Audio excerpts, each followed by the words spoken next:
Alrighty, y'all, we are live as the 31, 35, and 8 Calgary Flames head into Vegas against the 33, 26, and 16 Golden Knights.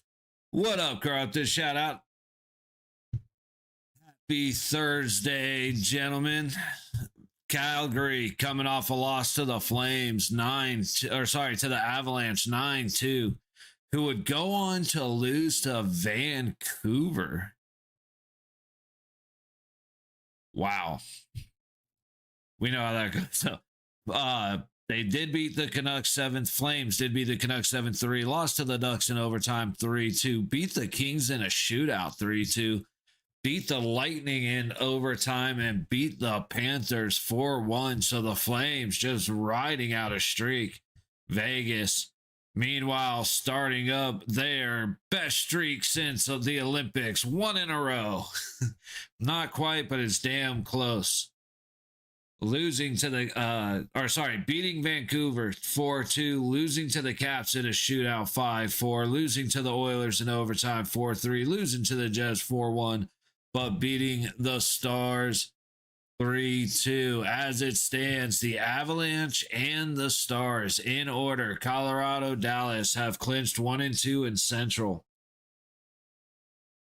Minnesota sitting at 94 points. Utah at 82. Meanwhile, in the Pacific, Kings are at 78 and the Sharks are at 77. So, little battle for second place. Second wild card. Then the Bruins and the Senators. Bruins have a nice big lead, but they are looking to sneak up on the Canadians. Canadians with 98. Sabres with 100. Sabres with 100. Tampa with 98. Canadians with 96. Bruins with 94. And then a big gap down to the Senators at 86.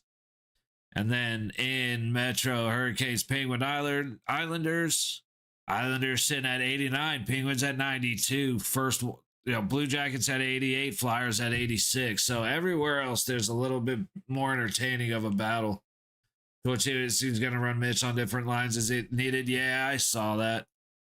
I wish he would do it. I kind of wish he would do it with Stoney more. Ooh. All right, they're doing O Canada, and then we actually get a Vegas T-Mobile Arena American national anthem. So in a minute, we're actually going to listen to the night shout. I'm going to shut up when it happens. Hopefully it's Cardell Johnson. Golden Pipes doing it.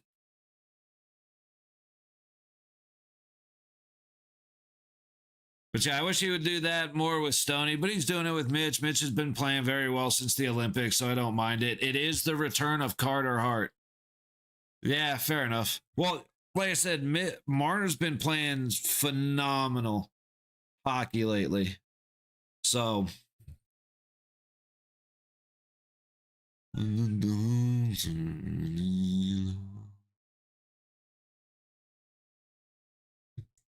we're going to get to Anthem with this one for sure. For anybody that's they don't play the national anthem often, so if you haven't seen it,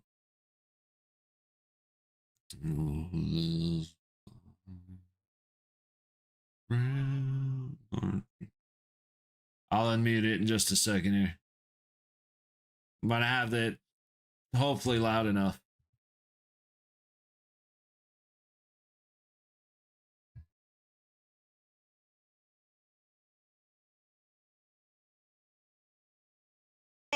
Through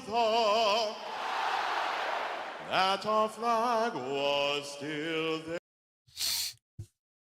I didn't have my TV turned up loud enough, so it's kind of faint, but hopefully that was loud enough on stream. That's one of those things, if you've never been to a Golden Knights game, there are two things that to this day gives me chills. The first is they do the pre-show, and then they lower the Knights helmet as the guys come on the ice. They come out on the ice through the helmet. There's a noise. Just this bass, like,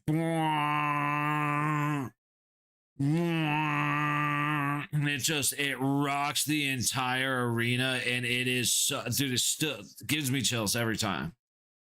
The other is when the national anthem hits, gave proof through the nights, and it is like being in the top, like sitting in the 200s. It's loud, but when you sit in the bottom section, it is fucking it is so loud. Both of those gives me chills every time, dude. If you ever like, you could probably YouTube like Golden Knights national anthem, and they may show the video of the guy filming from the New York parking lot when they did the parade after they won the cup. There was like there was tens of, if not 100,000 people. Like there were thousands and thousands of people, and they were fucking screaming. It was great.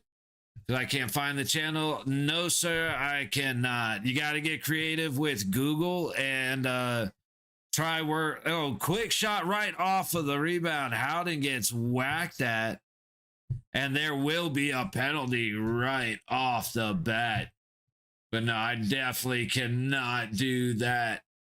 But I can tell you, get creative with Google. Certain words like webcast and things like NHL, stuff like that isn't a bad thing to look at right off the bat.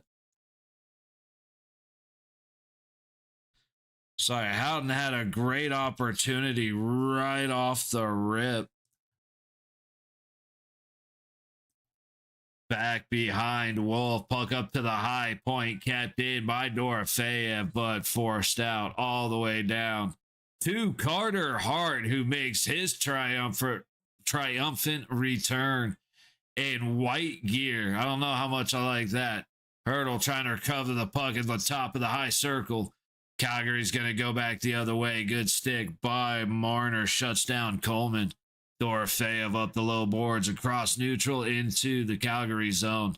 Hurdle able to get a skate on it and works it down below the net to Stone. Eichel off the low boards, working it to the middle. Hurdle to the point. Marner back down to Eichel. Everybody's in position. Same old power play. Down to Dorofeyev. He's going to try and cycle back to the top. Marner from out high shoots. Hits a skate out high. Marner recovers. Eichel now looking, trying to go dot to dot. Picked off by a Hurdle, sets a Stone down low and too tough of an angle. Good stop, Wolf. Back behind the Calgary net to the high corner. Dorofeyev sends it to Stone, and around it goes to Eichel. Back towards Stone, into the corner. Dorofeyev back to Stone. He's behind the net to Eichel in the low corner. Out high, Marner slips, but he gets it over to Dorofeyev. Dorofeyev goes down, taking a weak shot off the side of the net. Back to the low boards. Eichel skating out high to the high point, working his way to the high dot, shoots. Fought off by Wolf. Marner loses it off the low boards and into neutral. They go. 20 seconds remain on the power play. Just 2 minutes into the first period. Shots are 2-0 Vegas. Marner hits red and dumps it in. Howden chasing with speed. Gets behind the net. And he'll carry it to the high boards towards the high dot to Sissons. And he'll lose it off the wall. Back the other way goes Calgary. And first power play gets stopped by the Flames. Dude, we need them to win out. We need them to win out or lose out, because either we have a chance in the playoffs or I'm actually going to enjoy the playoffs. Theodore into the zone, dumping it for Sissons to chase. Back behind Wolf, getting pressured by Ball.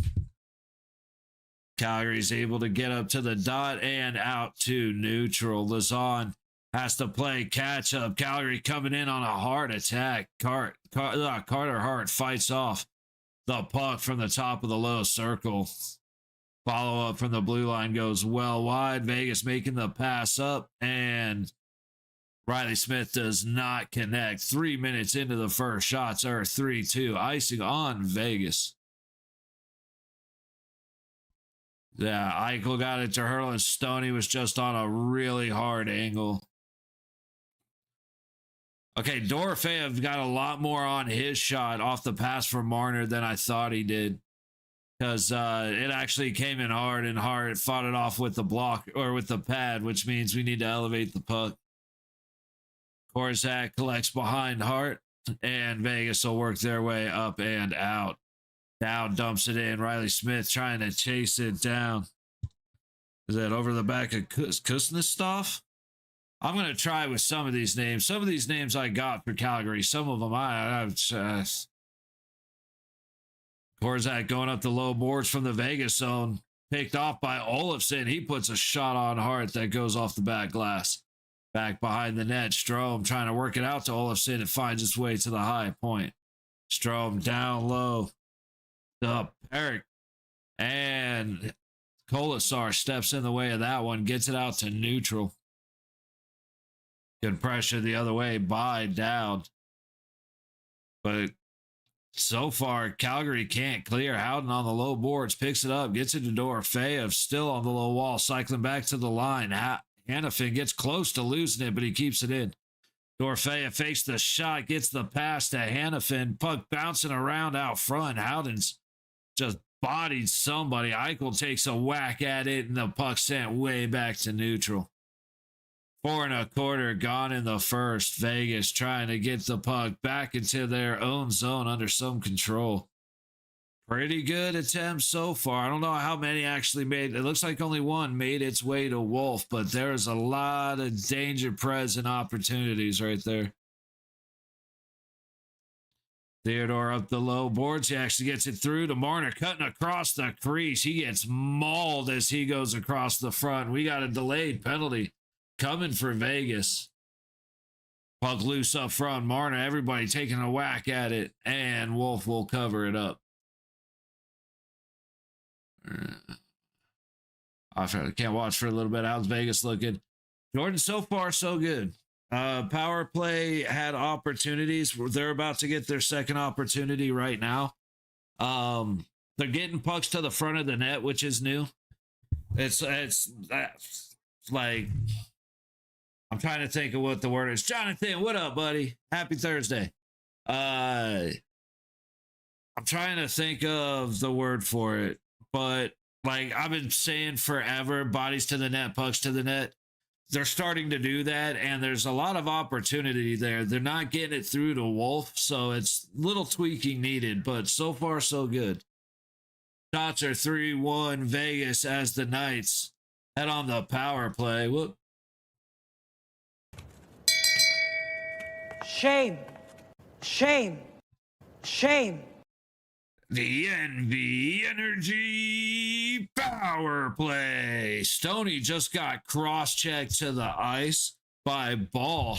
Marner taking a swing. Puck stopped out high. Whack after whack after whack, and Wolf's going to come away with it. Jules, happy Thursday. How you doing? Oh, and Jordan, happy Thursday.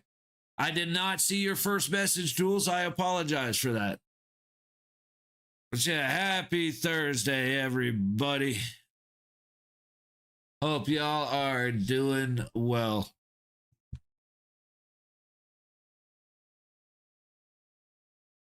Took Knights, Leafs, and Kraken for the win. Nice. Okay. That's I gotta take a look at the lineup for tonight. Let's see. Oh, okay. Sharks will be an interesting one. Kraken. Hey, if the Kraken pull it off against the Mammoth, I gotta think that'll go pretty well. Just odds alone. It'll be a tough ticket, but I'm definitely pulling for you across the board. All right, Calgary cutting them off at the blue line. 55 seconds left on the man advantage. 7 minutes gone in the first. Anderson works it to Barbashev with Howden on his left, attacking the crease.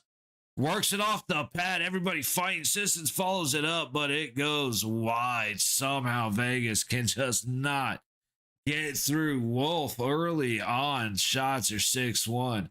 30 seconds left on the man advantage. That one you got to talk to Jordan about. He took the Kraken, and I don't know if I would, I don't know if I would take that bet, but I got to think the odds are worth the bet, right? Anderson takes a shot from the top of the low circle, gloved by Wolf. Theodore got taken down up high. I mean, hell, I'll go back to what I normally say. It's not my money.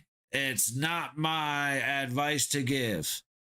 I would expect Utah to beat Seattle. However, it's end of the year hockey. Kraken are already up 1-0 early in the game, but we're on a 4-on-4. Fuck, man. I gotta admit, I don't know. Oh, a big cross check right in front of the crease. No call again. That was actually Whitey.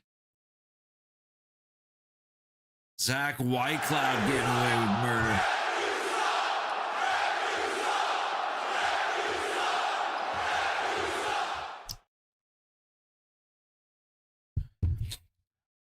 All right.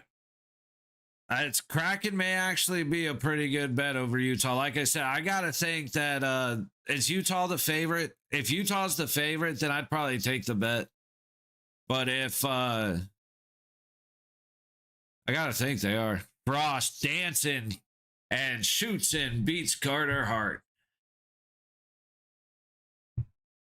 That didn't take long after coming back from the man of air. That's 0 for 2 on the power play for Vegas. He bets 36,000. Chump change. Yeah, that's why I would think, I give, like I said, I probably would have taken, it makes sense to bet Leafs and Kraken with it being underdogs, but like I said, those are a couple of games that I wouldn't have a whole lot of confidence in betting either way, because I could see Seattle beating Utah, but I gotta go and look at the last couple of games. Gotta go and look at a couple of who's scoring right now. What happened the last time they played? Oh, pick off Riley Smith heading back the other way, gets whacked as he enters the zone. No call into the low corner. Trying to get up the board. McNabb over to Theodore. Shot goes wide. Back off the low board. Turn and shoot with 34 out for Leafs. Good chance they win. I mean, hey, you're not. I'm not saying you're wrong. There, let's get some good energy.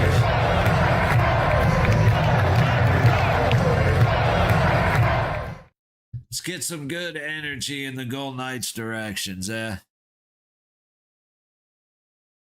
yeah, it's I gotta keep an eye out on those. Like I said, I know I repeat myself a lot, but I'm not trying to tell anybody to do with their own money. I hate having opinions on that shit in case you do lose. But yippee if you do win. If you take it. I probably wouldn't take it, but if I was, if this was a while ago, I'd probably take it. I don't know, man. I just don't know. Well, what in a first intermission? Okay, right up front on Wolf. Yeah, Jules. Unfortunately, they let Calgary go 2-on-1 the other way, and Frost just sat there and danced in front of Carter Hart. Beat him low, glove side, past the pad. Martyr on the high board, trying to get back across the ice, just gets cut off by the big body of Klapka. Back down the other way. His name's not Klapka, is it? Yeah, it is. I was like, I thought I heard and read it right. That just. The way he just clapped Marner's cheeks, it was too fitting. Hart is back. Yes, Jules. Carter Hart is back in goal. So So far, he hasn't. I mean, 2 shots, he gave up a goal, but it was a 2-on-1 where I mean, the dude had 3 seconds to dance in front of him before he shot with no defense around him. So it's one of those, that's when we need him to make a save, but you can't really blame him for not making the save. All right, 15 seconds past the halfway mark of this period. Vegas in neutral. Colasar is going to take it just across the blue line on the low boards, pushed down low by Whitecloud. Cycling all the way back up to the point before turning back and getting it into the corner. Down, trying to do something with it, but can't. Colasar just trying to do way too much. But Flames turn it over in neutral. Abused. Somebody's... Who was that? Coleman just went abused down the other way, but he did a good job controlling the puck. Oh, that's going to be an interference. No. They're going to call that incidental. Hey, I get it. I'd be mad. If that happened to Vegas, I'd be mad. Back to neutral. Hannafin down to the low boards. Riley Smith throws it in on Wolf. Knocked straight down. Sissons is late. Calgary. Perrick's going to get it all the way back into the Vegas zone, but Riley will set it the other way. Hurdle trying to work through a bunch of bodies. Gets it into the corner. But Flames, up to the blue line. Big shot by McNabb. Stopped. Ends up in the net with 8:24 to go in the first. We are going to take a commercial break. Shots are 8-2 Vegas. Score is 1-0. Again, the return of Carter Hart, however, when you allow a 2-on-1, 3-on, the guy had so many options, he literally stood there with nobody attacking him before he shot. He didn't know what to do. And then finally, he just drilled it home.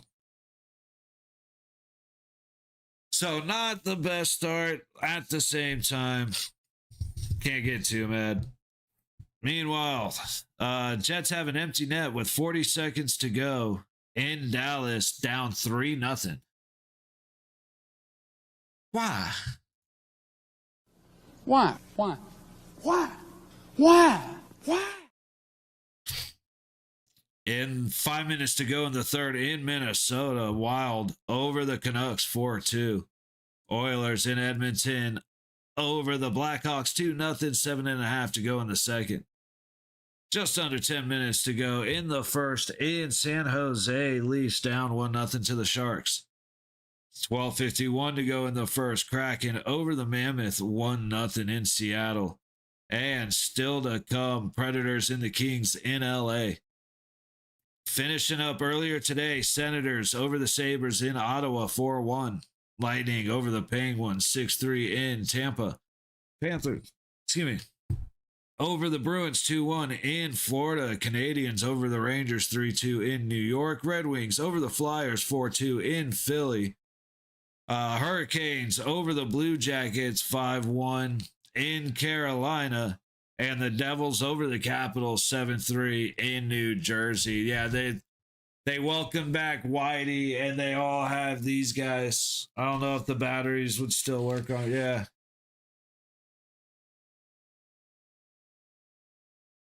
Go, Whitey, go, baby. Go, Whitey, go.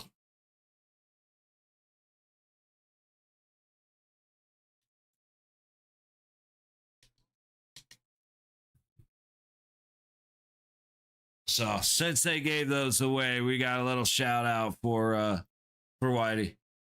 Wild clinched playoffs with the win. Where are they? Yeah, they'll get that. I did see Colorado and Dallas have clinched 1 and 2. So Wild win over Vancouver, locks that in for the third. I think only the third team to lock in at this time.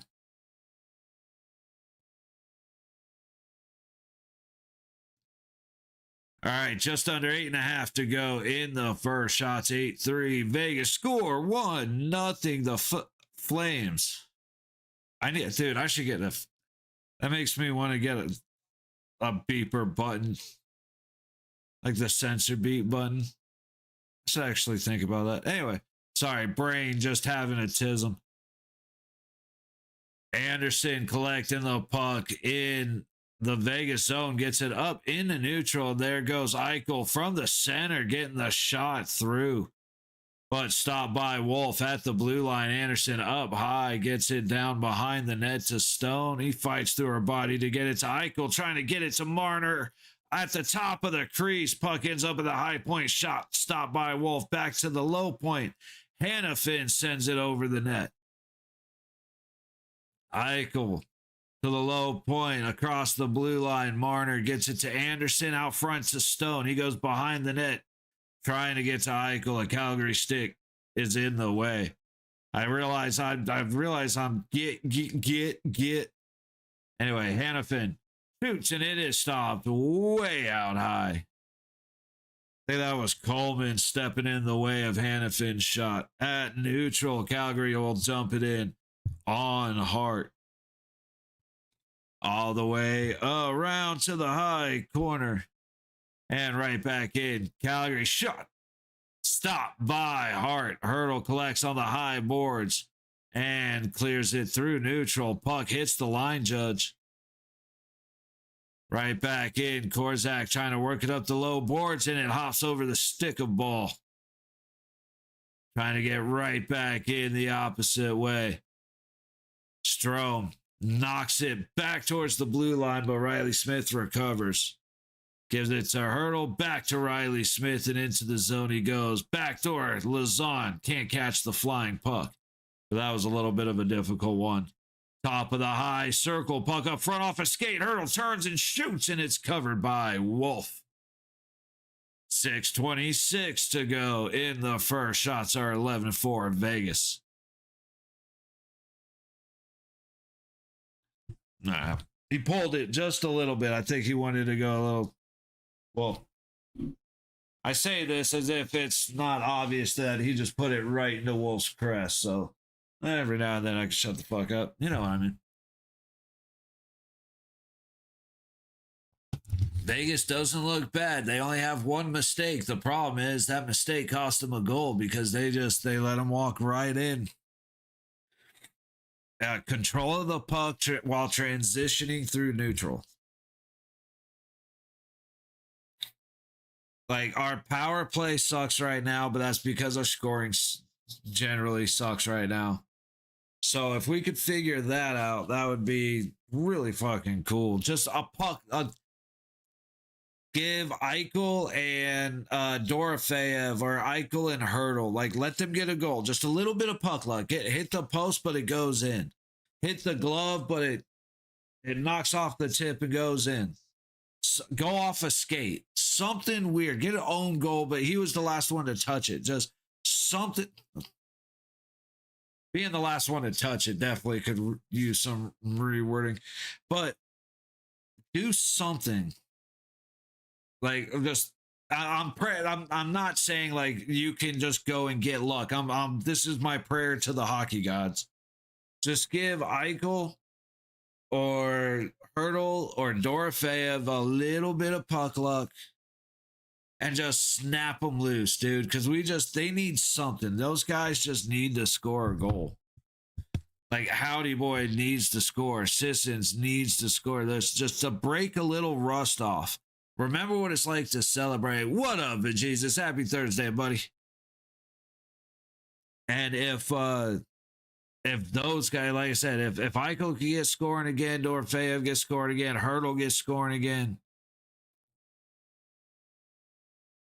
You know, Marner I like right now. And hey, brothers, had some tacos. Hey, I'm doing great, man. Doing great. Tacos actually do sound bomb. I can't for Saturday either, I think. Nah, dude, I'm stoked for Saturday. I haven't had, like I said, I haven't had a beer in a while. All right, I did last week with my buddy, but just a couple of Just a couple of kickback, hanging out with him and his wife and his kids, beers. I want to get. I'm looking at enjoying Saturday, and I do plan on being here at noon Saturday, because that's Colorado, Dallas. Can't miss that. All right, just under 6 minutes left in the first. Hannafin leaving it back for Dorofeyev. Quick shot as they enter the zone. Nope, puck didn't get through. Back up the low wall. Hannafin fighting with the stick. He gets it through. Good stick lift by who is that? By Strome. But Dorofeyev gets the puck to the point. A shot and gloved by Wolf. But yeah, like I said, come in on at noon, just kind of chill.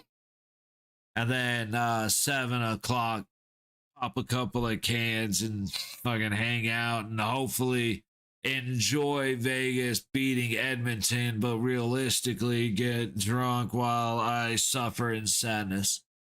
But hey, 50-50, you know? That's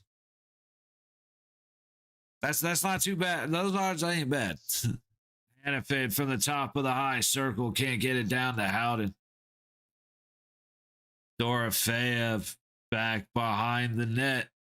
Howden's right out front, but he took too long to find him. Go back the other. Oh, if he could have made a move back the other way, Howden was just waiting. Hannafin at the blue line. Anderson on the low dot. Back to Hannafin. Works at bottom of the low circle. Dorofeyev swings, and Wolf's able to smack it down. Too much enjoy beer while I'm in destroy. Say, oh yeah. Dude, Mitchie needs to pull it off. That's for sure. Torch is putting a lot of faith in him, so we'll see what happens. It'll be, like I said, I'm actually only Oilers fans say they can't handle a single beer. Hey, fair enough. Drinking too much, enjoy beer while I'm 10. Dude, it's funny, and 100%, I clip after clip after clip of the Burnt Peanut talking about Voodoo Ranger. I was walking around like Albertsons, and Albertsons is usually the pricey place. Like their shit's usually expensive as hell. But 2 tall boys for $6.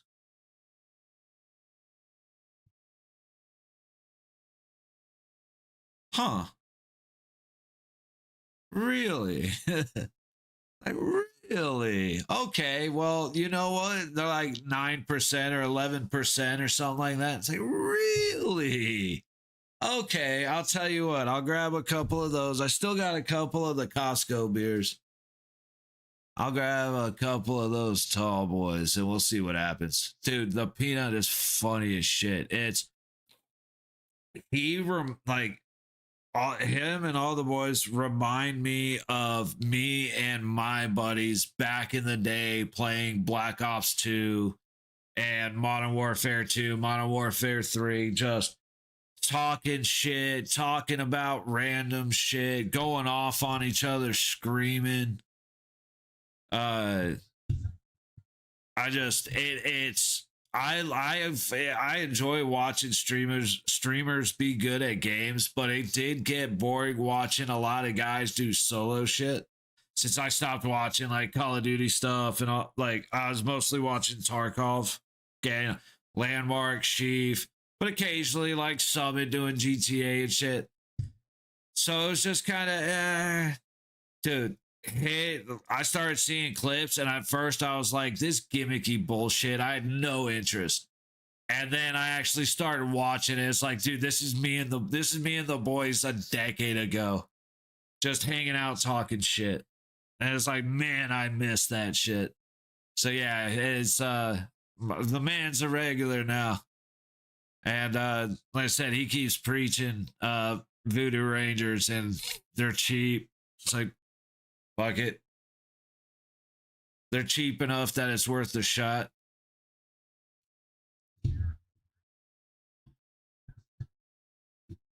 Dude, it's funny.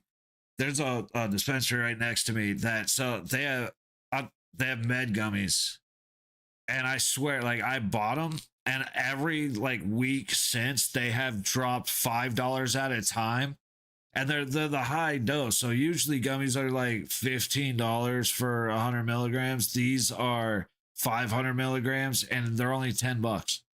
And I'm like, bro, if I wait it out, I could probably get them for like $1 a pack. Sorry, total sidetrack, but that was something that happened today, and I'm like, bro, this is because I use them for sleep. But sorry, the cheap Voodoo Rangers just triggered that thought in my brain for some reason.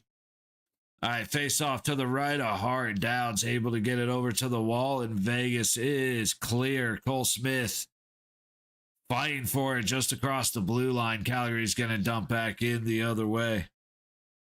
Coronado chases it down, and Flames maintain at the blue line. It is lost back, trying to work it to Kuznetsov.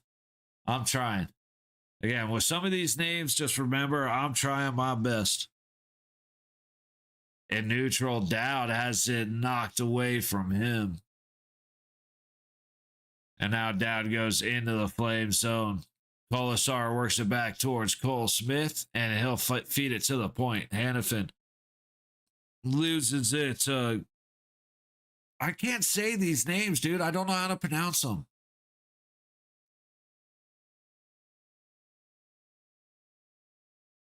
There, you know what? The crowd's giving him a shout. Let's give him some energy, fellers.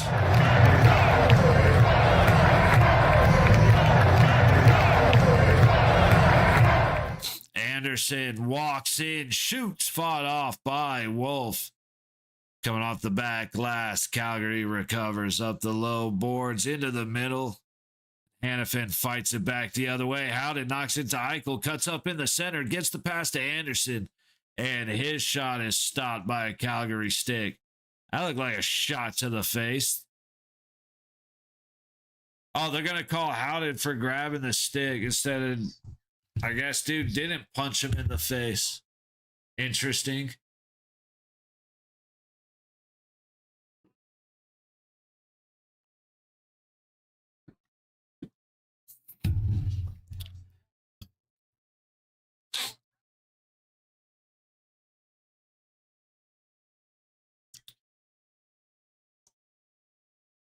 Pospisil smacked Howden in the face with the stick. Howden kind of grabbed the stick like, yeah, stop that.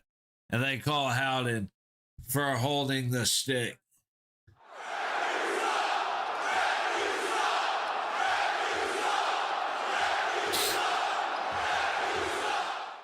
Vegas on the power play, 2:40 to go in the period. 31st power play against the 8th ranked penalty kill across the blue line down to the low boards. Calgary loses it. McNabb almost takes somebody's head off as he sends it all the way down to Wolf. 25 seconds gone on the power play. Shots are 14-4. No way. No way you're calling that. That better be a clear trip. That better be a clear trip. Dowd's not fighting it. Dowd's not fighting it. So let's see. Okay. Give him props. I don't know if it's the white between the legs. I couldn't see it, but that was a good call. That was a proper tripping penalty against Dowd.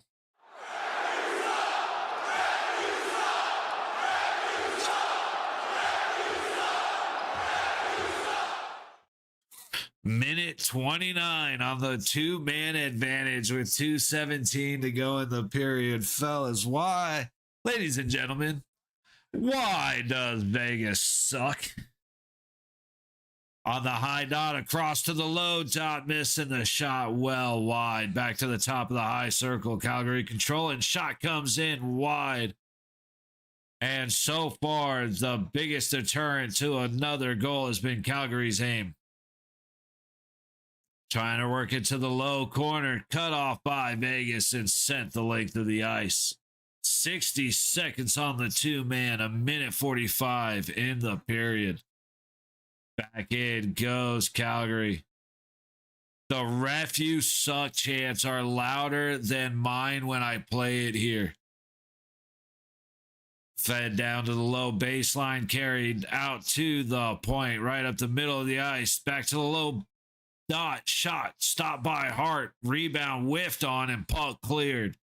All the way back down. Wolf comes out. High to play it. Quick giveaway, 30 seconds left for the 5-on-3. McNabb getting aggressive on the low board. Shot comes from inside the low circle, knocked away by Hart. Back to the top of the low circle. Low dot. High dot. Shot misses wide. No connection on the backdoor opportunity. 5 seconds for the two-man. Right up front, Hart's able to get in the way. Puck goes well wide. Carter Hart just took old boy out. Are we going to get another penalty on Vegas?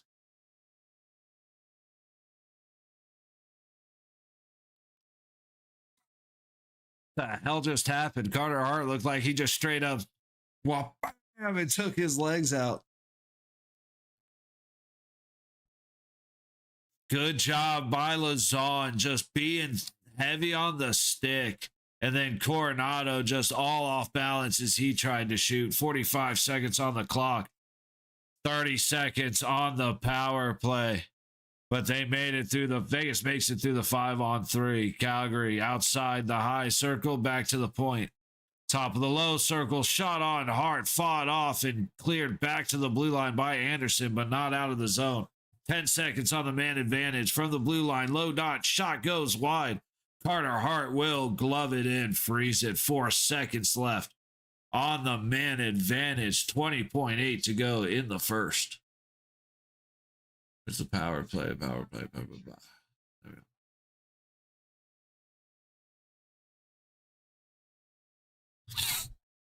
Carter Hart looked okay so far. They gave Calgary chances. Like, he wasn't able to shut down the rebounds. And that's, my dad and I were talking, and my dad is 100% right. It's the rebounds that's going to kill Carter Hart. It's the rebounds that kill Hill, that kill Schmid.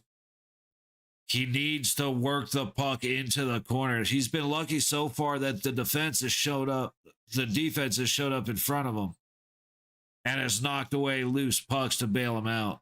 Shot from on the top of the high circle, swallowed up by, what's his name? Hart, with 14 and a half to go in the first. Dude, I cannot breathe. Holy shit. That was a good save. Like I said, he's definitely made good saves. It's the rebounds that we're waiting to see what happens.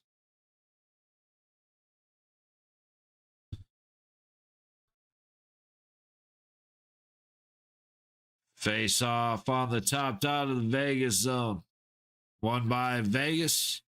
Behind the net, McNabb goes off the low boards. Cut off. Aggressive attack by Whitecloud, and it almost worked. Puck all the way back. And ball sends it into neutral. We're going into first intermission. Calgary up 1-0. What a... One of these days, we're actually going to have a start to be proud of. I know we've dude, Vegas isn't playing bad. That's the whole thing. Like, even when they played Vancouver, it wasn't that Vegas was playing bad. They just couldn't get the puck to go in the net. Same thing so far here. 14 shots to Calgary 7. Now, they've had 14 shots for a while because Calgary had the power play, then the 5-on-3, then the power play. So, unfucking believable, though, man. No changes so far with Vegas. Second intermission, Oilers up 2-0 on the Blackhawks in Edmonton. Sharks up 2-0 on the Leafs at first intermission, and we will peek in on the Kraken and the Mammoth now. I'm going to tell you right now, other than Nate Schmidt, I have no idea who the fuck anybody on the ice is when it comes to this game. Wait, no. I know Chandler Stevenson. Ah. Other than those two, I have no idea who is guy. I know I had to. Or lose 1-0 against Vancouver and rallied back. Dude. Yes, you're right, Jonathan. Yes, that is meant to be an encouraging message, but that's actually depressing to be like, yes, sir, you're right. We were getting our shit pushed in by Vancouver and we figured it out. So why we can figure it out against the second worst team in the NHL. We're only down 1-0. Oh, that's so brutal. Yeah, dude, Devils put it to the Caps. You love to see it. Oh, Glass with a goal. I love it.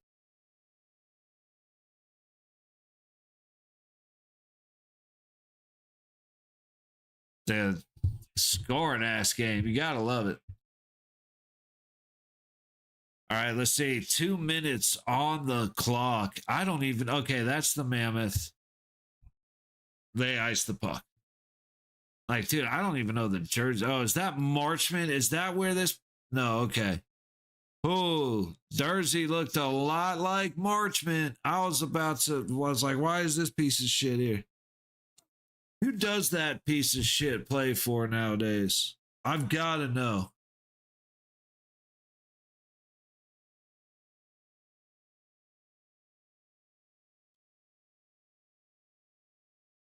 He's in Columbus now. Okay. That's why I haven't seen him, because we haven't watched Columbus. That's a righteous piece, a right piece of shit. Not righteous, just a right turd in the punch bowl. Mammoth able to get the puck clear. Little bit of speed coming in on the low boards, attacking the corner, gonna work it up all the way around, take a hit doing so. But the Kraken will take it away on the high wall. Right up the gut. A good move, but a great read coming off the bench for the Mammoth. Puss coming back the other way. Against the backboard, Seattle. Ooh, whiffs on the clearing pass. Good recovery, though. And they'll take the high road out. Right in against Utah. Dude, great transitions from both sides. How's that not a hold on the high boards there? Well, at least we know the rest don't always suck in the Vegas game. Seattle dumping it in and working it back behind the net. Fuck, dude. Wow, like, it has been windy as shit in Vegas, and it's right the time where all the dust and the pollen's around. My nose feels welded shut. All right, so we still got 12 minutes to go till end of intermission.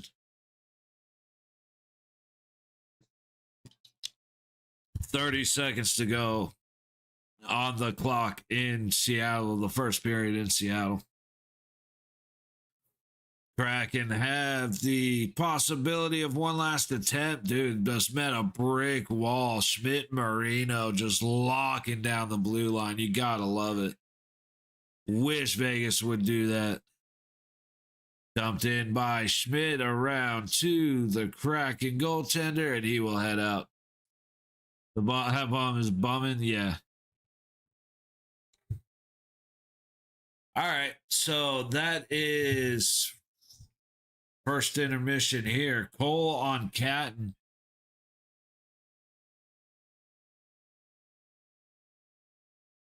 I mean, I see why they didn't call it, but I probably, I don't even know at this point. All right, Preds and the Kings are dropping pucks. I thought that was the same thing. Don't know. No. No, it's that actually.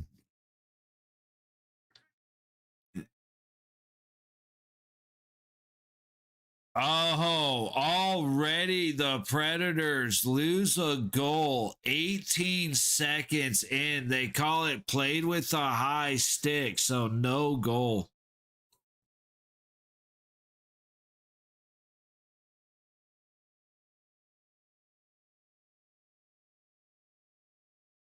I did not see it. I was too late to see the replay. But they're saying that it's they must have said no goal because of a high stick. Because now they're saying that there was not conclusive evidence. So right now, Leafs can score one.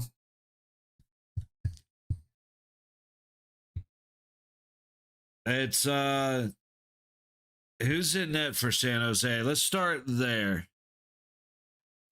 The Deltovich. They'll Toronto. If Toronto gets a power play, hang on. Have they had a power play yet? No. If Toronto can get like 2 or 3 power plays, they'll score against them. It's just a matter of how many times is San Jose going to score before they get a power play so that they can score on them. What? A hard angle shot just beat Kempfer from a weird ass angle.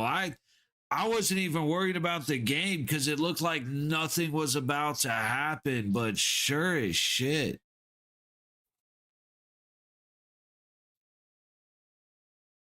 Goes around the net, up to the high boards. Marchessault plays it down to the baseline, and somehow it beats Kemper.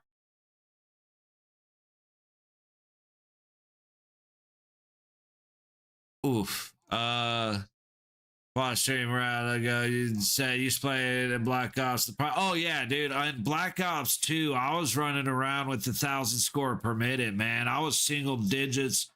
Like for domination, I was single digits on the leaderboard for a long time. Like I'd reset my account and go again until I got into the top 100 and do it again. It's like playing either domination or kill confirmed or whatever I got locked into. I would just run that account until I got there. And then I fell out of that around the Black Ops 4-ish era. But I got into Tarkov. I'd actually have to look because I got the computer. It must have been 2019. It's either 2019 or early 2020 I got into Tarkov.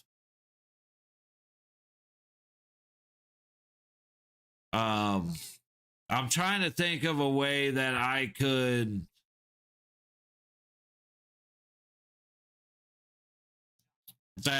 like signal when like the era that I joined, but I can't remember. It was like I joined pre-inertia. I joined when recoil was fucking uncontrollable.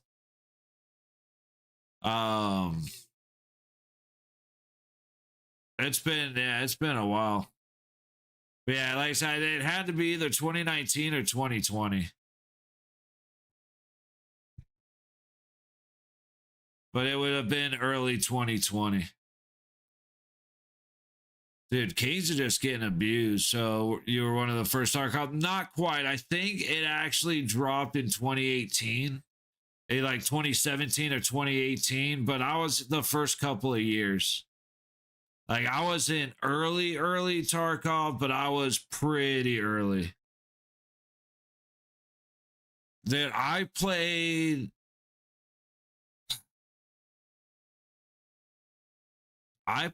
back in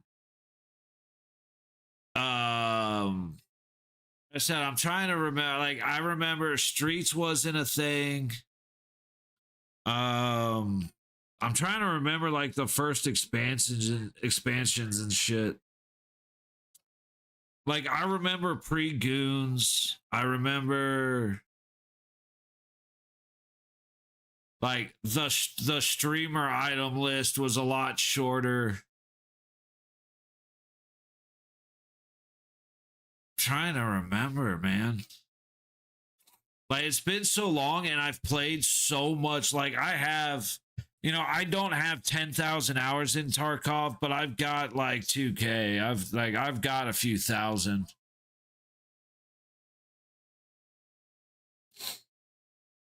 Oop, hang on, let's check time. All right, we still got about 5.5 minutes. Sorry to drift.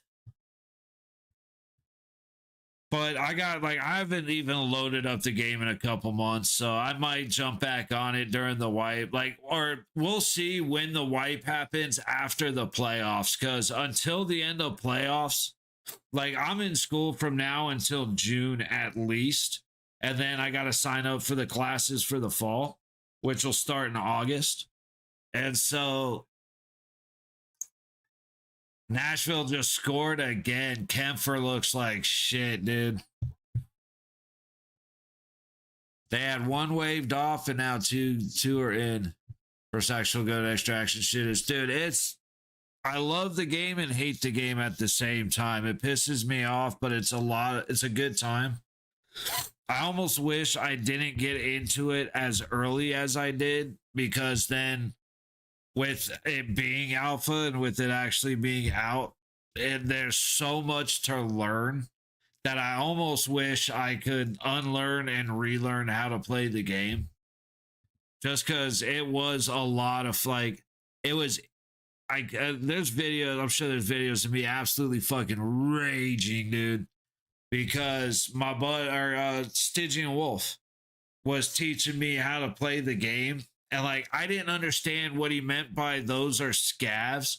So as a scav, I was just shooting the shit out of everything. And I'm like, bro, why do these guys keep attacking me? I don't get it. And he explained it. It was like 2 weeks. He explained it to me over and over and over and over again, but my brain just didn't lock in. I thought, see a guy, shoot a guy. And eventually, and like that was like, I don't even know if how Scav Rep worked way back when. I think it was like right at the introduction of Scav Rep. So mine went down to like negative 6.8 or 8.5 or some crazy fucking number, because I would just shoot every scav that I ran into. And then I had to work it back up to positive. It was horrific, dude. But like, I like not even rock that, like not even have headphones in, just no sound, running and doing scavs, because I knew I had certain routes running scavs where you typically didn't run into players, and if I did, oh well. And so I just go make a shit ton of money and then do all the tasks later. But yeah, it's Tarkov's a good time. It's the most infuriating thing in the world. Yeah, still die to scavs on occasion. I like, I'll admit I do like PvE, but I really like the PvP. I like talking shit. I'm a competitive guy. I like talking shit. But I don't like doing solo PvP at all. It has to be, you know, like I don't even really enjoy doing solo PvE, but Stygian Wolf likes running PvE. And if I get a run with him, that's a good night, man. That's a good time. We just hang out and drink and fuck around, dick around. It's a good time. It's funny. We came back. I have killed Stygian Wolf so many times. I've just shot him down so many times. And the first time we came back, after not playing with each other for months. After not playing though together for months, we came back and played it. And on the first raid, I shot him in the back with about 30 bullets and just massacred him while he was looting. Cause old habits. Luck changes when you watch the games. It's dude, my dad is like that 100%, man. And I can't argue against it. Like my dad will sit, he'll turn it on. We're losing 2-0. He turns it up. We tie it up. He turns it back on. We go down 4-2. He turns it off. We win 5-2 in overtime.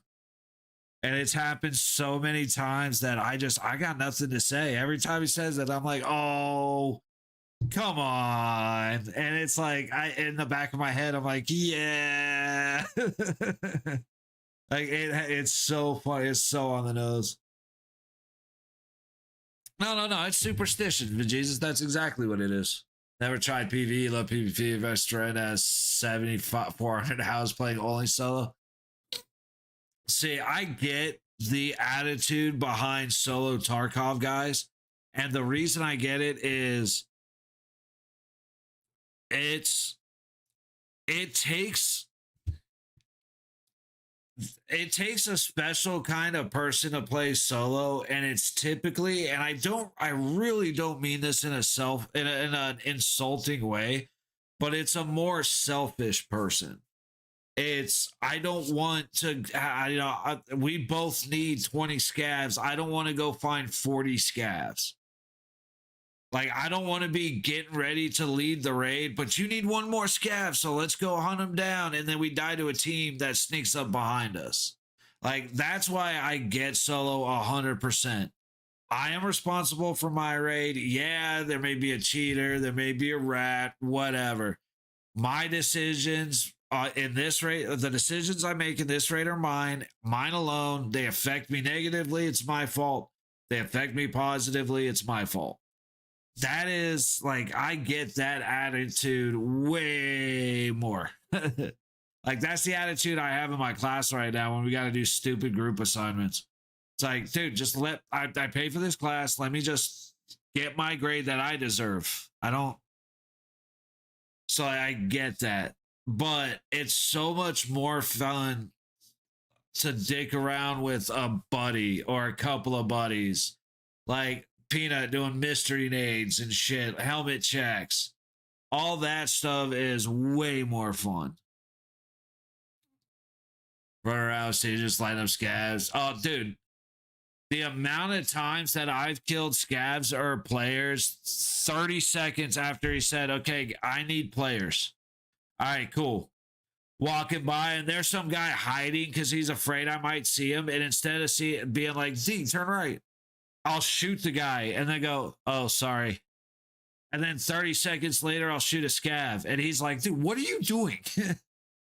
It's like, I get excited. I played the game because pew pew makes the monkey brain do a happy. All I need to do is hear bang, bang, bang. Hear the cha-ching sound. All I want to do is I want to pew pew and I want to make money. And then monkey brain do a happy. So I definitely, like, if I need to get tasks done, there's certain tasks I'll just do solo because I feel like there's a better chance of me finding what I need to do. But if it's like go to the resort, go to this place on customs and get the thing, that's when I wait for D. And I'm like, nah, we're going to suffer together, bro. And we've had some suffering before, man. Dude, there was a time where the first time I killed the goons, I didn't kill Bird Eye, but I killed Pipe and Knight.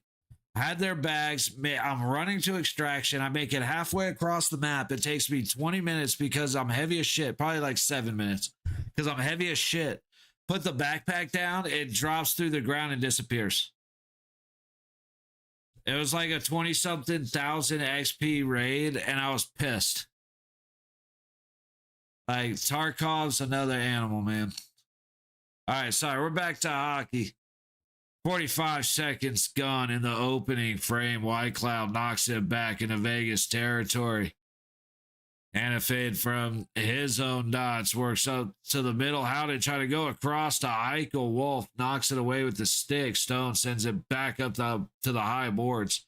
High point across the blue line. Theodore works it below. Stone gets his stick free and takes the puck out front. Theodore shoots. Knocked down up front. Rebound gets sent to the high boards, and Calgary will go back through neutral, chasing it into the low corner. Whatever that is. I did my best. Sends it around, and it's offside. Strananovich,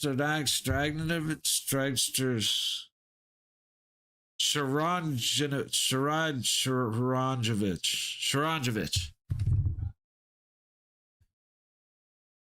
First try.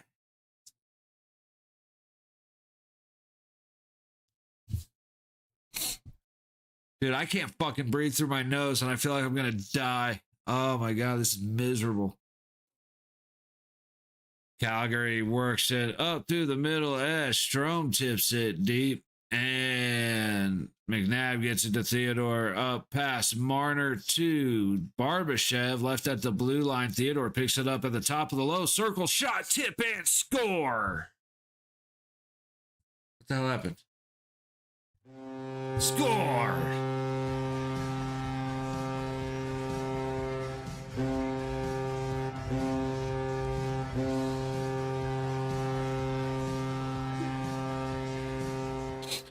Bodies to the net, pucks to the net. And what do you know? Marner gets to the front of the net. Theodore has a shooting lane. Not only does Marner get a screen on Wolf, he gets a tip on the puck, and Vegas is able to drill it home. 1-1. Golden Knights tie it up. Let's see, a minute 47 into the second period. I gotta go get my high five, and then we'll come back and announce it.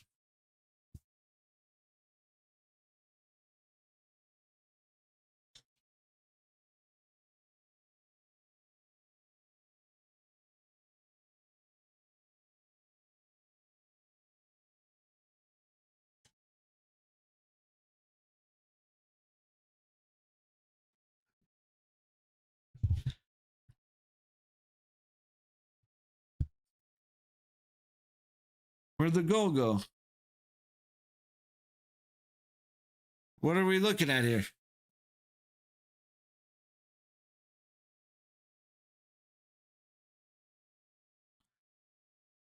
They're announcing it at the arena, but they took away the score.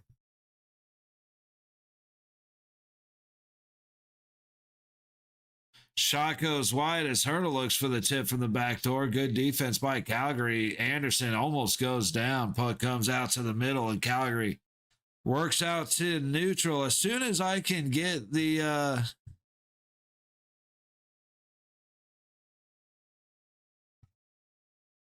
here we go.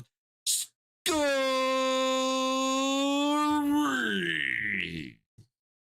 for your Golden Knights with his 21st of the season, number 93, Mitch Marner, with an assist from number 27, giveaway Shea Theodore, and a secondary assist from number 3, Braden McNabb.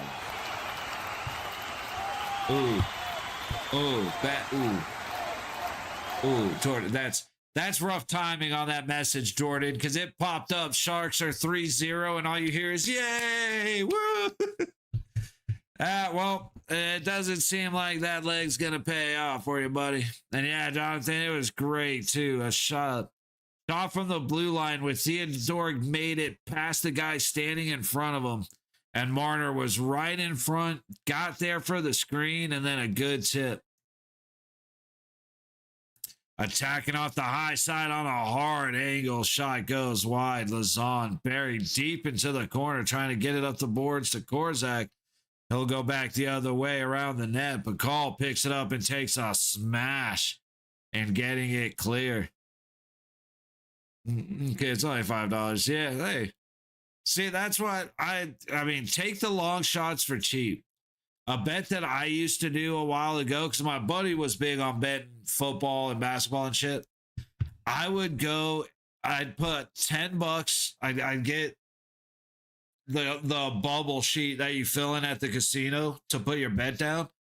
I'd pick a 10-teamer. It pays 4,000 to 1. I would close my eyes and circle bubbles and pick 10-teamers and just literally play it like a lottery. If it won, it was like 40 grand.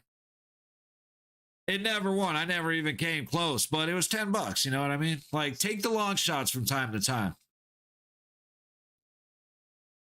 Puck back the other way, 2-on-1, unless Dorofeyev can speed up. He cannot, and Carter Hart again gets beat. Coleman attacking on the high side and burying it. Another Odd man rush the other way that leads to Carter Hart getting beat. And it's almost like we have a pattern here.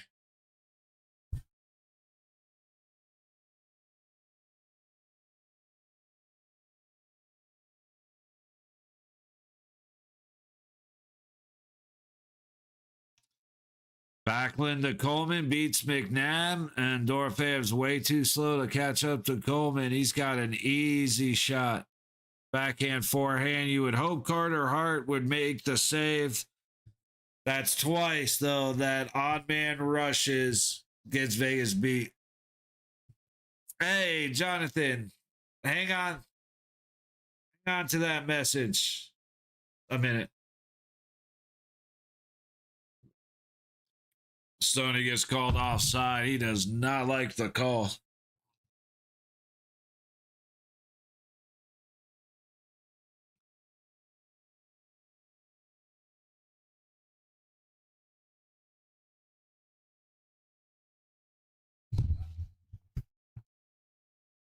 I mean, ooh, big hit. Are we getting an false alert? What?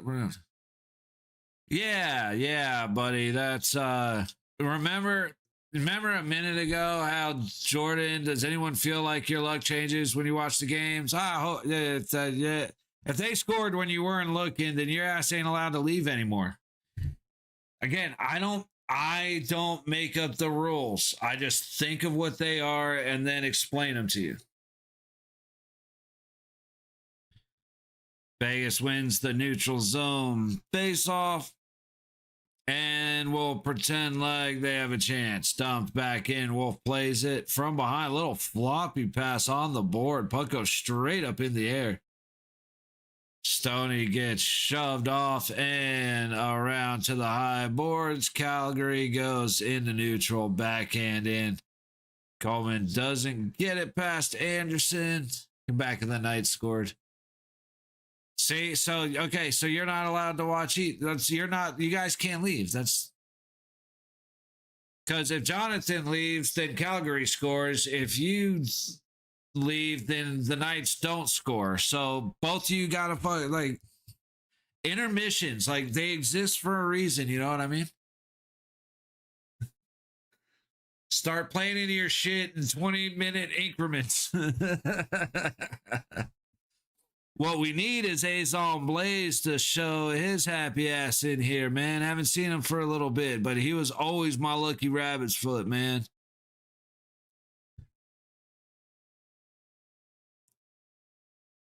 Battle for the puck. Sisson's able to work it into the corner. And, ooh, a good battle on the boards. But, again, Vegas just not able to come away with the puck. On some good opportunities, Sissons gets forced into the high corner, but he keeps it in the zone. Anderson, I think that was Anderson, shoots. Swallowed up by Wolf, and that was actually Lazon shooting from the high point. Dude, these feeds get blurry. Bad turnover in the offensive zone leads for a break the other way.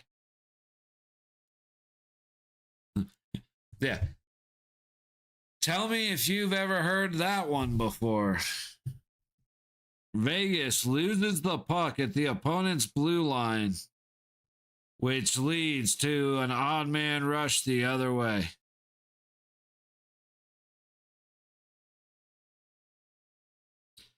The streak of allowing a goal in the first 5 shots has been extended to 8 games.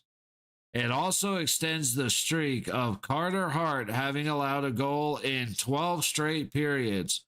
Welp, make that lucky number 13. Carter Hart has given up a goal in 13 straight periods.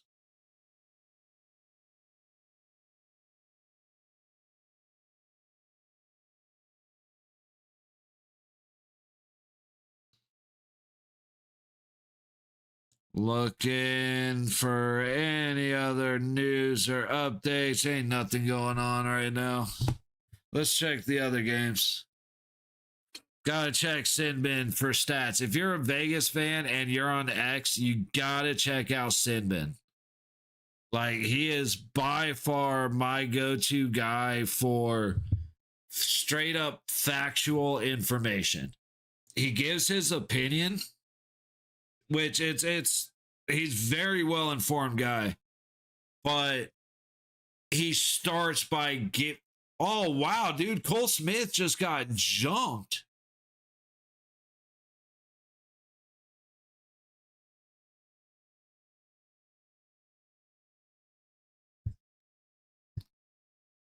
What the hell was that, dude? Cole Smith just got destroyed with the boarding. And Klapka just skates away from Kolasar trying to fight him. 13:50 to go in the second. Shots are 17-11 Vegas. But yeah, real quick before we get back to this, Sinbin. Again, he's the kind of dude that he'll give you the facts first and then give the opinion after. So you don't sit there waiting for him to get to the fucking point like 90% of sports commentators. So if you like the Knights, that's my dude. That's the go-to guy. Taken in by Anderson. He works deep. Howden just absolutely destroying ball right there. Puck comes to the middle from behind the net. Stoney can't control it. Eichel feeds it across. Anderson to the middle, and Marner scores again.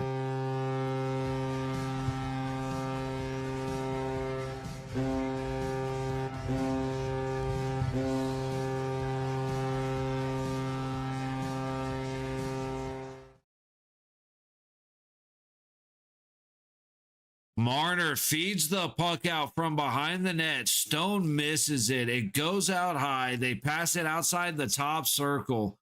Eichel works it all the way across the ice as Anderson's collapsing down. He makes the pass to the middle. Everybody's looking for Anderson to shoot. He makes the pass to the middle, and Marner buries it.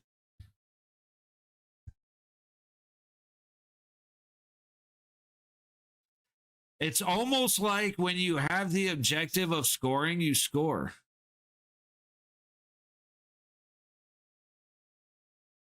Quick turn and shot. And Vegas fighting for it in the Calgary zone. Scoring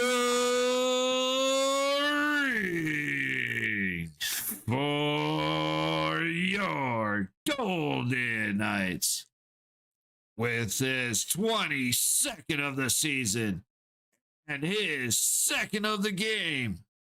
Number 93, Mitch Marner, with an assist by number 4, Rasmus Anderson, and a secondary assist by number 9, Jack Eichel.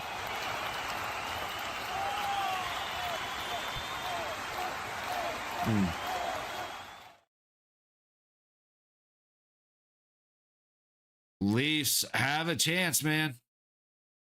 VGK with 12 minutes left in the second, working deep into the Calgary zone. Low point, Korzak. Back down low, back to Korzak. Across the blue line to the zone. Quick shot, gloved by Wolf. Give me 1 second, then we go get my high five.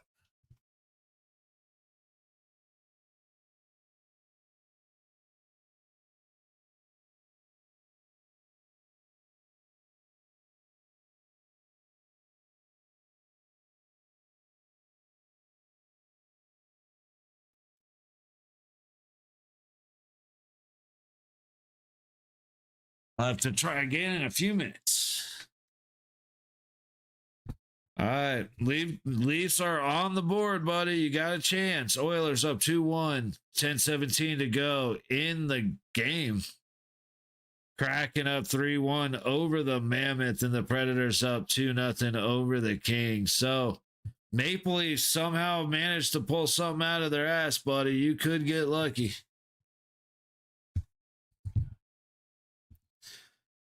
8.5 gone in the second. Calgary into the Vegas zone off the low boards. Backdoor opportunity. Hart makes it across. Oh, a swing and a whack. And that's a tripping on Calgary. Winning nights even, at least down 2. Hey, miracles happen, buddy. Miracles happen.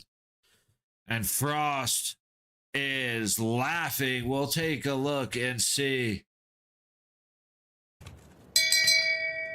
Shame. Shame. Shame. No, that's absolute Preds versus Kings. Who do you suspect? Oh, I always suspect Predators. No, I actually don't know what you mean by suspect, but that was a good penalty.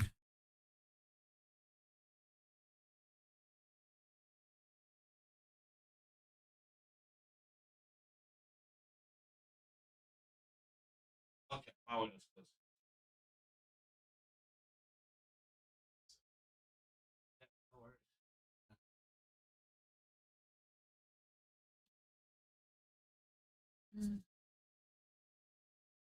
Lights are, yeah. That means the Golden Knights are on the NV Energy power play.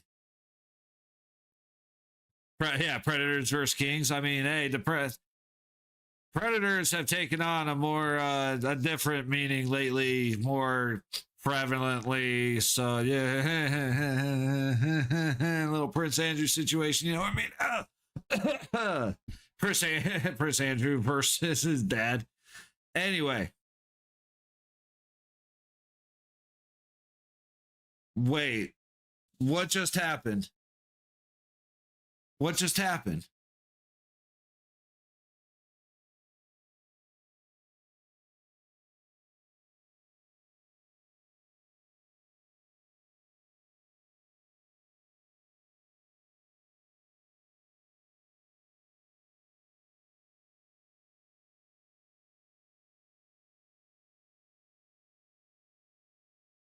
What's the penalty? So he just stopped. Okay, no penalty on the play. Hurdle's stick broke when he tried to take a shot, and so they blew it dead and called him on a penalty, but there's no penalty on the play.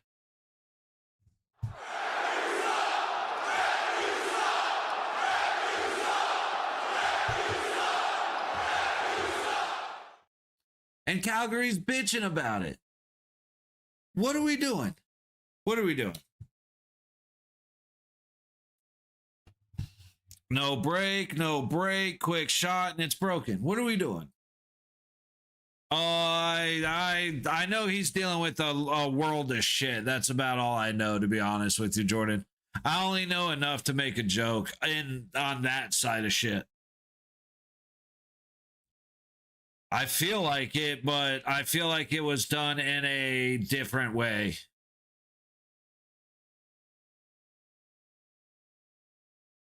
And this is all, of course, allegedly in Minecraft. Please don't kill me. Anyway, Marner, fuck the Dallas Stars. There we go, Mel. We'll see it on Saturday. We'll be here. 45 seconds to go on the man advantage as we hit the halfway mark of the game. Dancing on the high point. Marner gets it to Eichel. Down to Stone, behind Wolf. Back up to Eichel outside the high circle. Out to Marner on the blue line. Back to Eichel into the middle. Hurdle can't control the puck. Eichel gets in the way of the clearing attempt, but only for a moment. 20 seconds left as the Flames go 2-on-2 the other way. Backhand on Hart that he has to fight off. And now Dorofeyev feeds it to Marner to get it out of the zone. To the red line, across at the low point and down low. Back to Marner at the low point, across the blue line to Anderson, down the wall, and Sissons takes it in the trapezoid. He goes down as he tries to make a play. Now Barbashev fishes the puck out. Nowhere to go, though. Sissons takes it again, cycles behind the net, tries to come back out front. Build some room, but there's no going. Puck's free. but it's recovered by Calgary, and we are back to full strength hockey with 9 minutes to go in the second period. Sisson skating in hard, leaves it for Barbashev, and it's turned over at the blue line. Calgary back the other way. Top of the high circle, cycles back to the blue line, and Calgary loses it. Good aggressive stick up high by Vegas. Couldn't see the number. But Calgary with the back check, pass up ahead. It's a break and stopped by Hart. Kolasar bumps it ahead. Barbashev gets it into the zone, taking a bump to do so. Puck in the high corner of the Calgary territory. It comes all the way back through neutral. Calgary skating like they have a little more to go for here, but right into the zone goes Barbashev. Now Theodore sends it back behind Wolf. Down to the point. McNabb across to Theodore. Shot. Gloved by Wolf. 7:58 to go in the second. Shots are 2013 Vegas. Yeah, it's a good time. Anybody that's new, all the Vegas games, every single playoff game, plus a few games while we get to the playoffs. Mostly every day, but Saturday's the fun day. Starting with Colorado and Dallas at noon on Saturday. We're going to watch that. We may roll into another game. We'll kind of feel it out and see what happens. And then we're going to come back for a 7 o'clock, getting a couple beers deep, have a couple drinks, and enjoy ourselves while Vegas plays Edmonton at 7 p.m. on Saturday. So, you know, just like everybody else, subbing, that's the best way you see it when you're scrolling. But Saturday is the day we're looking forward to. Meanwhile, in this one, again, 8 minutes to go, tied 2-2 in Vegas. Shots 21-13. Golden Knights Oilers up over the Blackhawks. 6:36 left in the game in Edmonton. 2-1 Oilers. I don't remember if I said the score. Sharks 3-1 over the Maple Leafs. 6.5 to go in the second in San Jose. And the Kraken over the Mammoth 2-1. 10.5 to go in the second in Seattle. Finally, the last game of the night. The Predators and the Kings in LA. Roughly 60 seconds to go on the clock. Predators up 2-0. Won't have McCarr. We'll probably lose. Yeah, dude.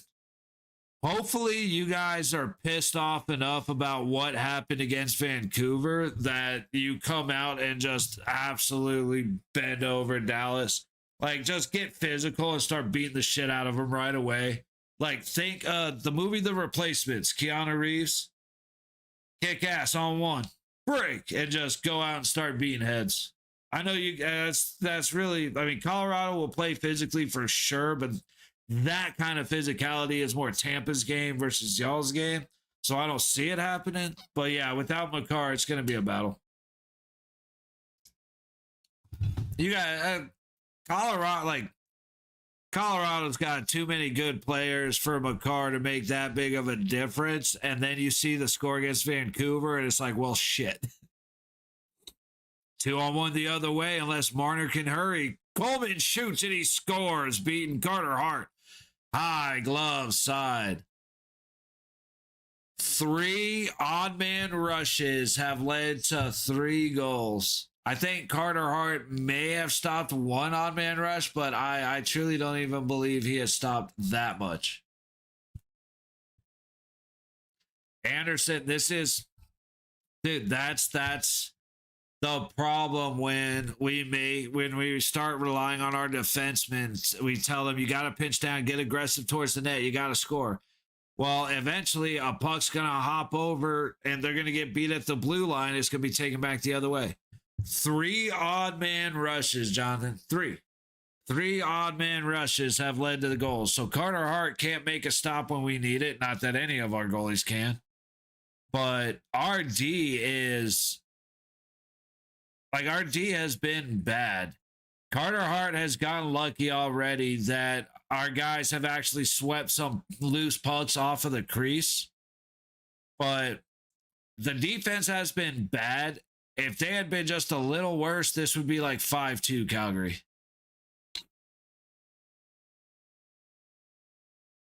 Just over 7 minutes to go. They're just going to let the shot walk into the top. They're just...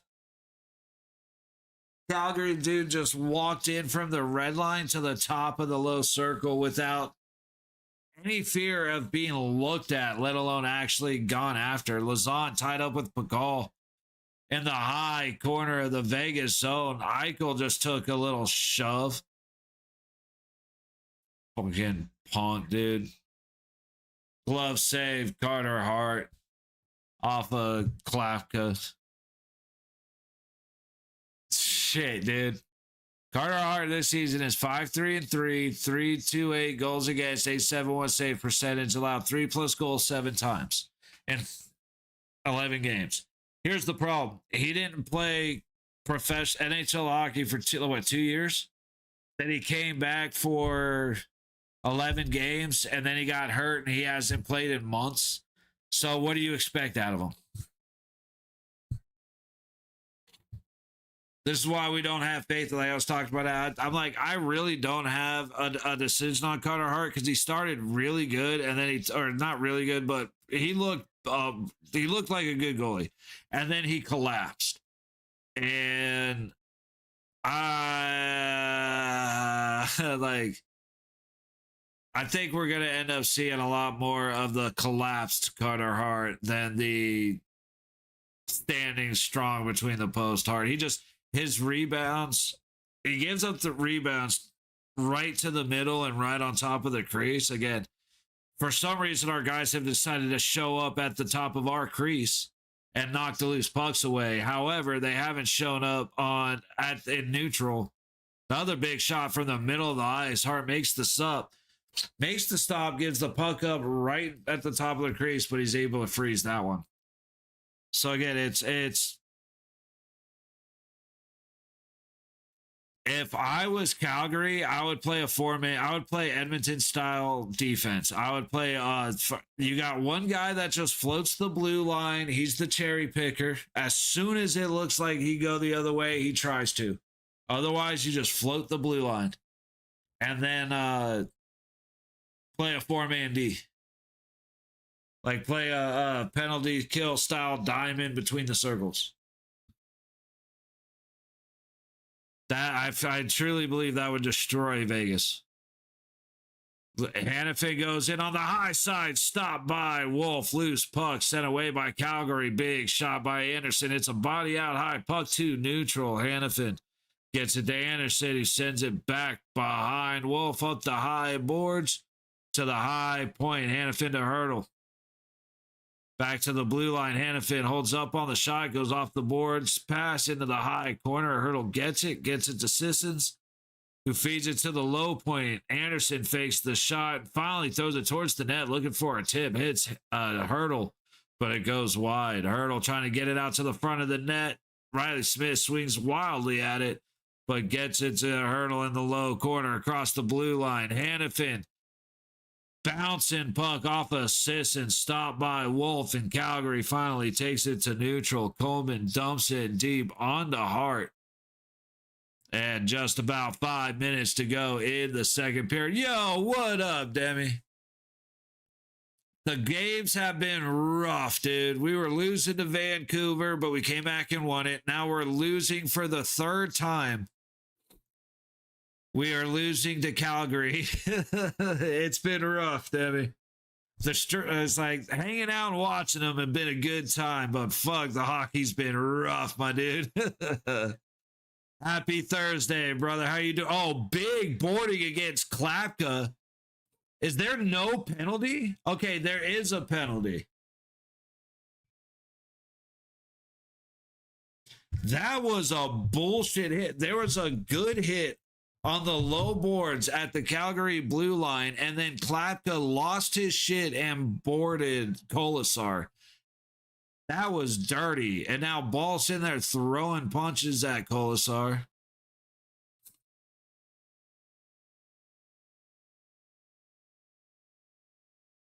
Or was it not Klapka? Who was it? And now it's Calgary, dude. Calgary keeps skating over to the guys and throwing punches.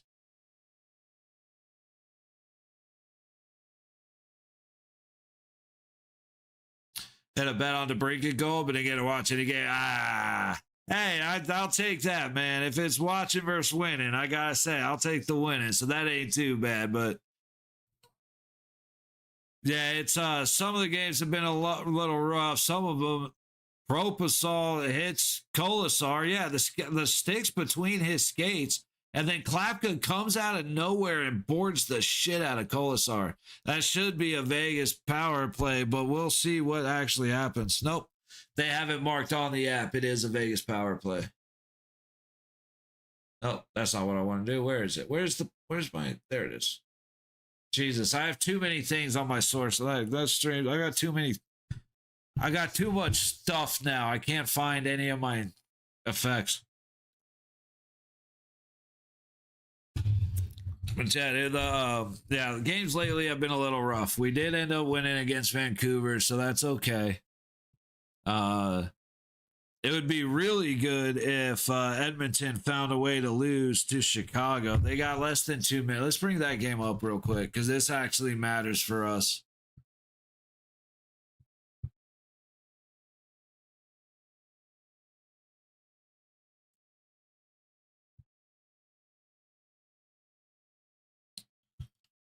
Empty net Chicago. This feed does not want to work.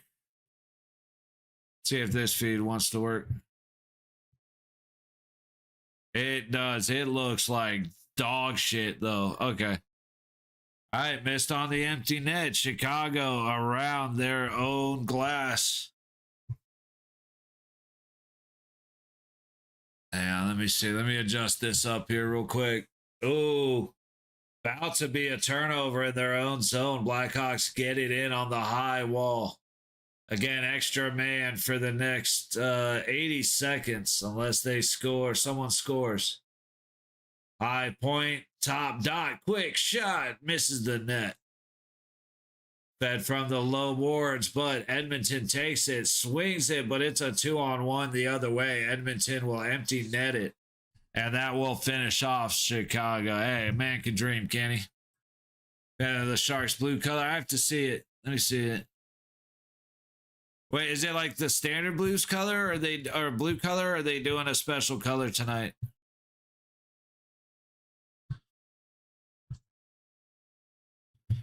No, the typical uniform. I get it. I definitely get that. I'm a fan of green, and that means just about any kind of green, including most teal. So I have like this. They get away with it. If it wasn't like I hate the color because it's San Jose that wears it type of deal. Otherwise, I'd probably be okay. Eichel with speed leaves it for Stone. Back to the point. Marner skates in, low dot, shot stopped by Hart. Eichel able to get it to hurdle down the Stone, out high to Marner. He goes between the legs backwards. Eichel shot stopped by Wolf. 43 seconds gone on the man advantage. Shots at 25-17. Golden Knights. Calgary with the 3-2 lead. Marner going wide. He should have tried to. Would have liked to see him go close side, but he gets it to Eichel. A little cute with the between the legs. I wish he would get the pass where it has to go with speed, because Marner's setup passes are very soft, very slow. And they're nice sometimes, but sometimes like get to the fucking place. Like that right there. Score.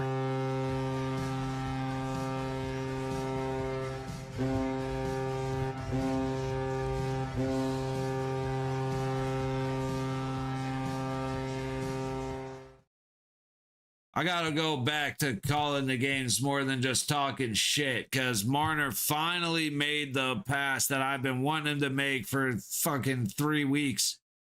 He taken from the blue line. He walks up to the middle of the ice, gets it to Dorofeyev, fast enough for Dorofeyev, or fast enough to where Wolf can't react, but slow enough to where Dorofeyev can control the puck. And instead of being a slow limp, he actually gets it across the ice. Dorofeyev buries it to take us back to 3-3. This team's gonna give me an aneurysm. You know that, right?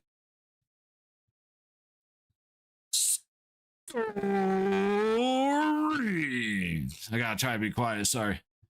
For your Golden Knights, with his 35th of the season and a power play goal, number 16, Pavel Dorofeyev,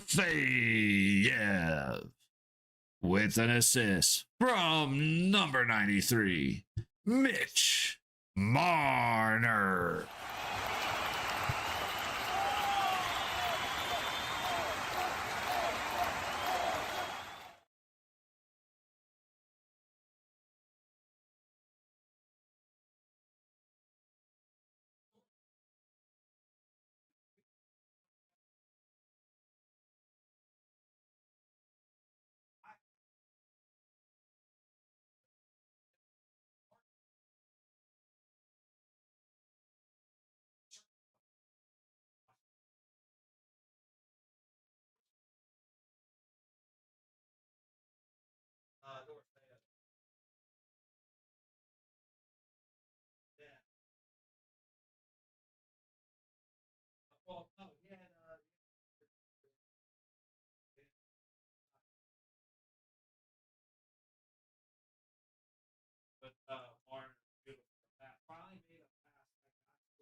Sorry, guys. Traditions are tradition. I'm not superstitious, but I will stick to traditions.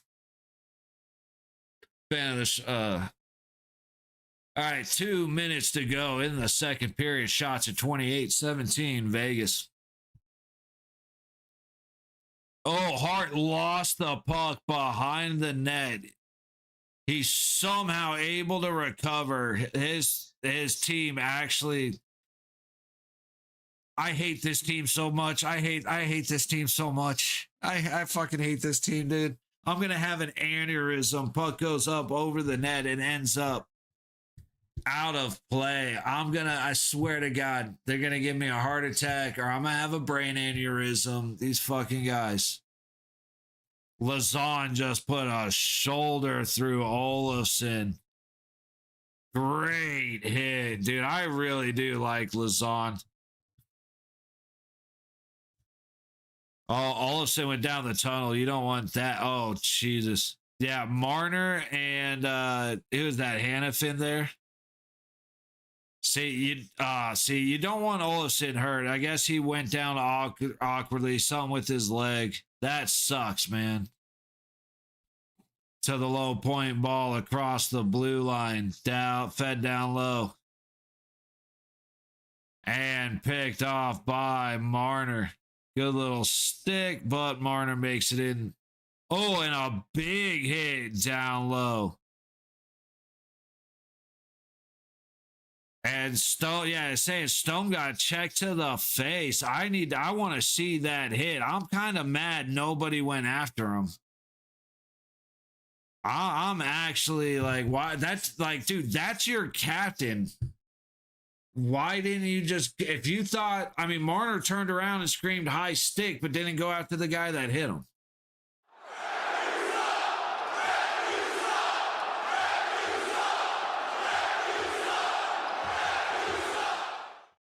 "45 seconds left in the second period. Eichel's pass across to Howden gets lost. Dumped down low. Good pressure by Pakal. Trying to get out front. Puck is loose. Howden gets dumped. Orfeev comes away with it to Eichel in the high corner. Eichel goes across to Theodore down low. I actually wouldn't have minded him. That's the first shot by Theodore I wouldn't have minded.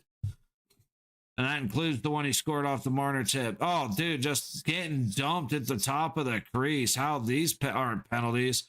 Breakaway opportunity and a weak shot.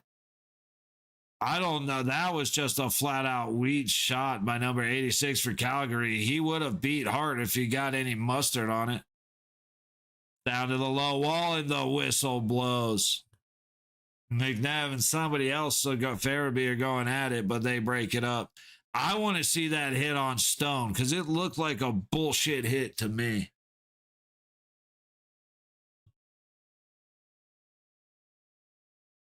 No, it was Marner's stick hit Stone in the face. So never mind. All that shit. That's on me. We're good. All right, so Edmonton won. That sucks. We're at intermission for everybody except Mammoth have come back on the Kraken, yet they have a minute 36 on the power play. Tell you what, we'll watch a quick minute of the power play, and then I'm going to sneak out before the start of the end of this one because I feel like I'm going to need it. I feel like the gummies ain't going to be strong enough tonight.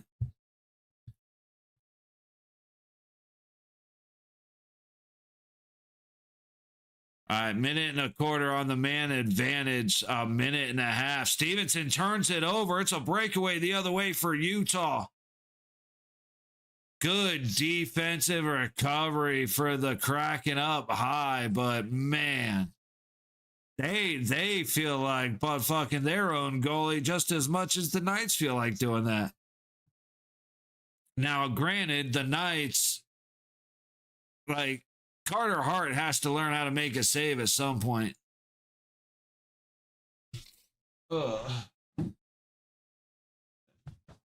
Get my sweats on because apparently it's supposed to be, dude, it has been, I've been riding to the gym at 10 p.m. and it has been 80 degrees.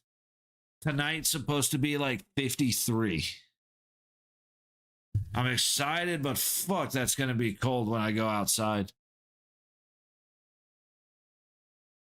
The Mammoths win the face-off, kill a whole bunch of time before sending it down. Montour.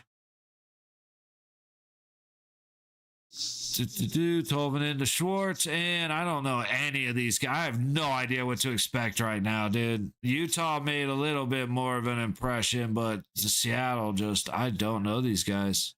Shot from the top of the low circle, stopped out high. See, Kapakako, I know. Montour, Beniers, Kako, back to Montour. Shot swallowed up by the Utah goaltender. And that seems like a good time to go ahead and head out for a quick smoke, guys. Grab a drink, grab a snack. It's approximately 4:20 somewhere in the world. Have yourselves a good old time. We'll be back in just a couple minutes. I'm going to throw the tunes on. Let me turn down the TV a little bit. But I'm going to throw the typical tunes on. I'm going to try and hurry up so that it's not too long of a sit here and listen to bullshit. Even though, dude, the songs that I found on the YouTube music that I've been playing lately, I found them during the Olympics. And they are some Top Gun style shit. Like, I kind of dig it. Anyway, I'll see you guys in just a couple minutes.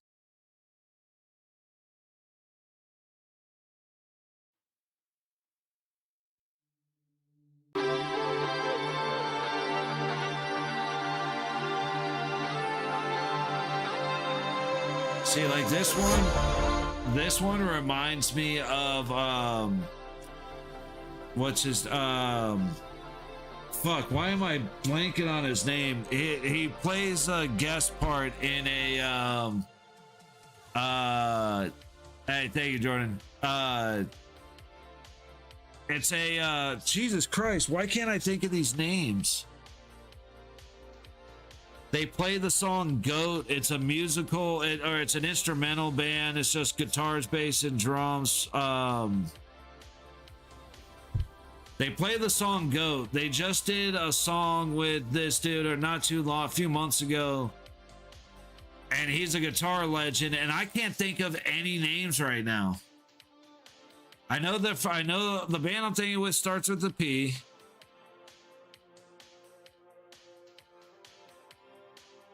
And I know who I'm fucking thinking of, but I can't think who. All right, I'm gonna figure this out while I smoke because this is gonna absolutely bug the shit out of me. I'll see you guys in a few minutes.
Okay, so the band I was thinking of was Polyphia. The guitarist I was thinking of was Steve Vai, and now I have no idea why that even popped into my mind in any way at all.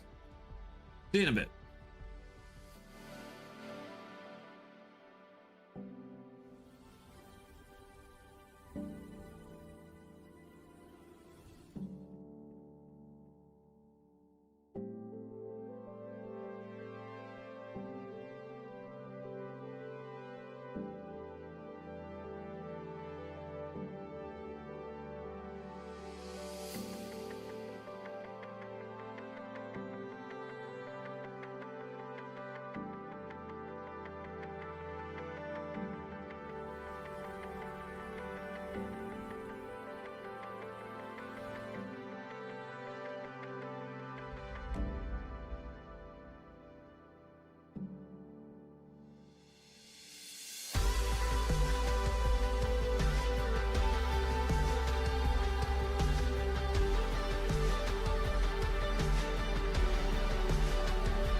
Do, do, do, do, do, do, do.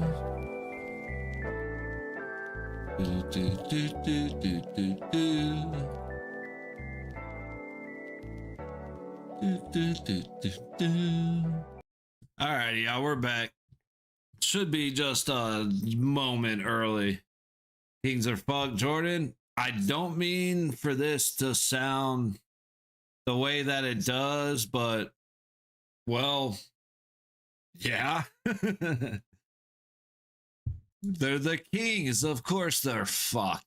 Nah, totally kidding. They just collapsing at the end. Don't really know what, I mean, they're kind of in. Actually got to go back and look at their goalies, how they've been. I haven't watched enough Kings game to figure out exactly what their problem is, other than it's a continuation from last season where they just refused to play 60 minutes of hockey. Something the Knights know a lot about.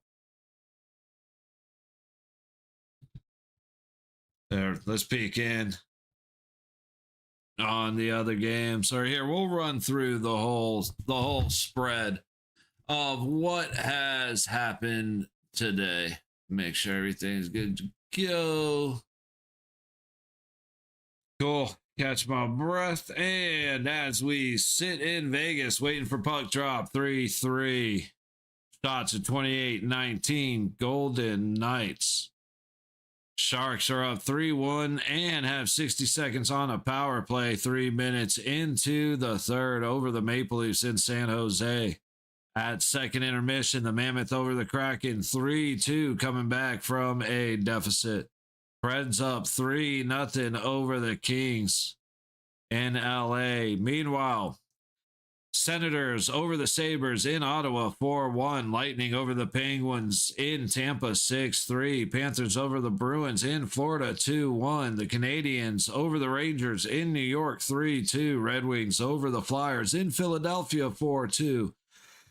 Hurricanes over the Blue Jackets in Carolina, 5-1. Devils over the Capitals in New Jersey, 7-3. Stars over the Jets in Dallas, 3-0. Wild over the Canucks, 5-2 in Minnesota. And the Oilers over the Blackhawks, 3-1 in Edmonton.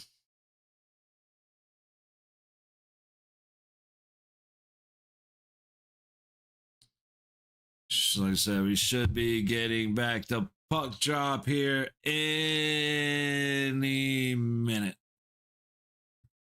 There we go. Hey, they used the video where it says Park MGM instead of the one where the Monte Carlo is still there, which hasn't been there for 8 years.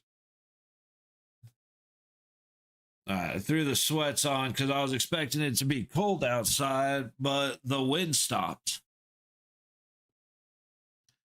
And without the wind, it's actually not too bad outside.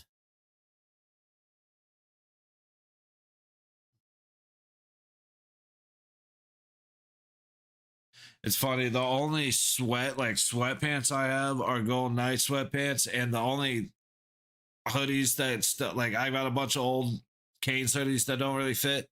The ones that do fit are Golden Knights. So when I'm like cold riding to the gym, I just look like a Golden Knight simp, which, to be fair, but still. All right. Let's see if the boys can get a little bit of energy. You got the crowd waving this guy around as they fix the ice over the Vegas logo. Looks like the box side high corner, or that box side left corner, is it?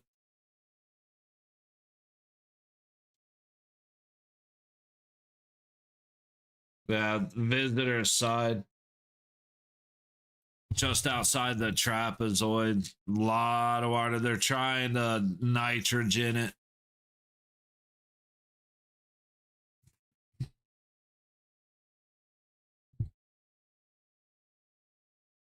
They got 5 cans out there trying to fix the ice.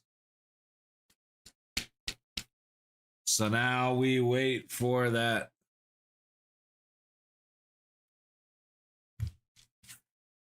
Dude, what else could go? What else is happening right now? Like, let's go. Come on. Sorry, y'all. Technical issue.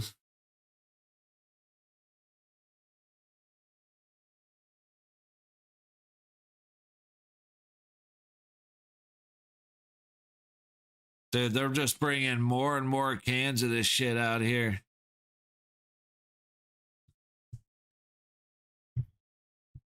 Turn the channel and the Kings score. It's funny. I was talking about my dad's always he's very much if the Knights suck, they turn it off. And as soon as he turns it off, they score. That should happen tonight. Like, I can't even argue with them on it anymore. Letting the Golden Knights rest. Okay. Sure. That's why there's 4 guys out there with 5 cans of spray trying to fix the ice. It's all the intention of letting the Knights rest. 100%.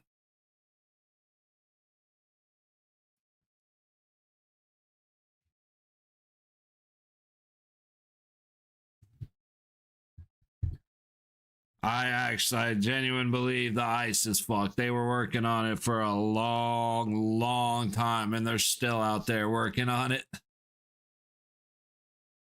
Like, look at this shit, dude. It looks like they got a smoke machine out there. They're trying to quick freeze this shit so bad.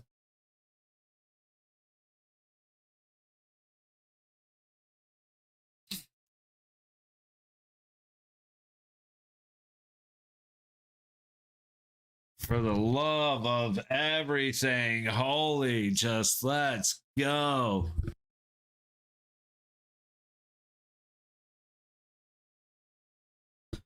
Dude, scoring 3 goals or less, Calgary sucks. Scoring 4 goals or more, they're 18-0-0. They're in first place when they score 4 or more goals per game. Let's see, longest win streak all time. When scoring 4+ goals. The Calgary Flames are on a 55 game streak of winning when they score 4 or more goals. That is actually a wild stat. The record is 65. That is a hell of a stat. All right, they're going to show us some replays while we wait for them to get fixed. Marner getting that tip in was beautiful, but then we give up another breakaway. And then Marner buries one from the middle off a great pass from Anderson. Everybody's thinking shoot. And he buries it, but then Anderson pitches down and gives an odd man the other way. And so we give up 3 odd man rushes that lead to 3 goals. And then finally on a power play, Dorofeyev finds his stick and he's able to sneak it in inside the post. He's been hitting the outside of the net a lot lately. So that's big, dude. They are... all 5 of them are going to have cancer tomorrow night just breathing in the shit they're spraying. By the way, I have no fucking clue what they're spraying, so, I mean, take it, you know. Leafs still down 2. Mammoth and the Kraken are back. You did say the Kings scored 1, so 2 3-1 games, a 3-2 game, and a locked up at 3 game.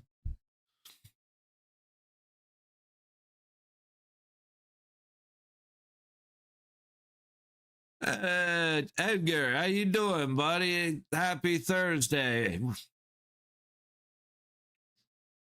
We're waiting for this for them to fix the ice right now. So we're still sitting here waiting for puck drop.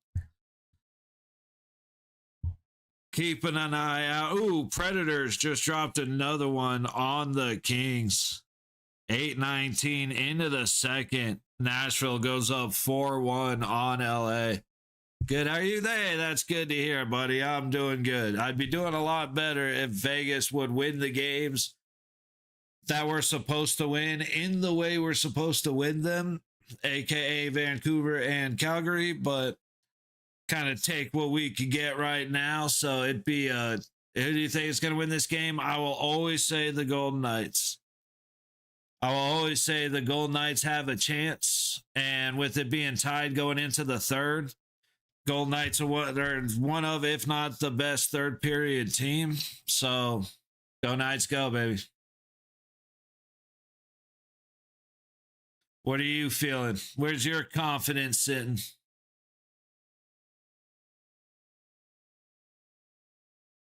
It's funny because Anderson attacking has been good. It's been productive goal wise, but again, you see why we didn't want that all that much, because going back the other way all night, just odd man Russians the other way all night.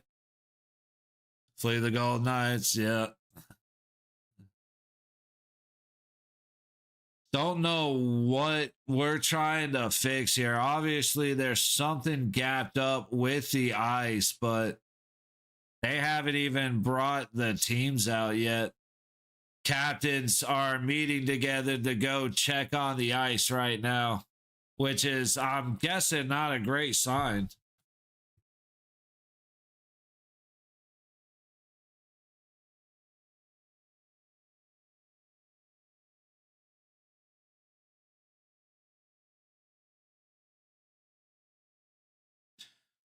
I can't imagine it's a good sign if they bring both the captains out. The odds are low. I pick up 3.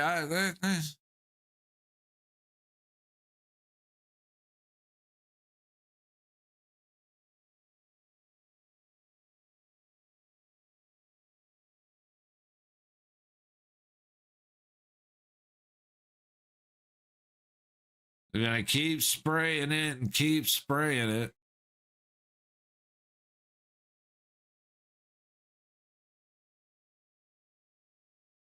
Sorry, I'm trying to listen for any kind of news that I can get, but all I'm getting is waiting for the ice crew to say it's okay. At the moment, both captains are out on the ice. Damn, I keep forgetting to do the poll that I got to get better about that. Cookie Monster, 5-3 Golden Knights with an empty net.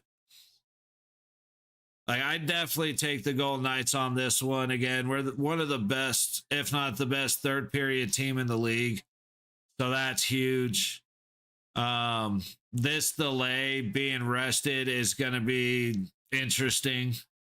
But the fact that we're going into the third tied instead of being down 1 or 2 or 3 gives me a lot more confidence, because again, Vegas just does well in the third. I mean, it really could go 50-50, but I guess we'll have to see what's going on with the ice. Better go. Are you saying Carter Hart's the better goalie? Because I don't know. I mean, his defense has hung him out to dry, so he has made good saves. It's still been a little rough, you know. We need a goalie who's gonna pull through, but Golden Knights, we were actually just talking about it. I'm taking Golden Knights 5-3 over Calgary with an empty net, maybe 6-3, but I'm taking Golden Knights by more than 1.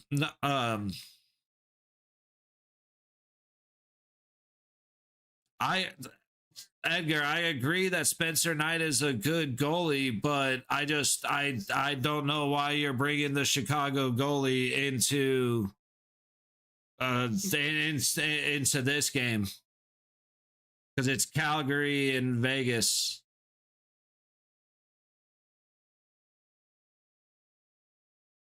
This is Wolf. This is Wolfie versus Carter Hart.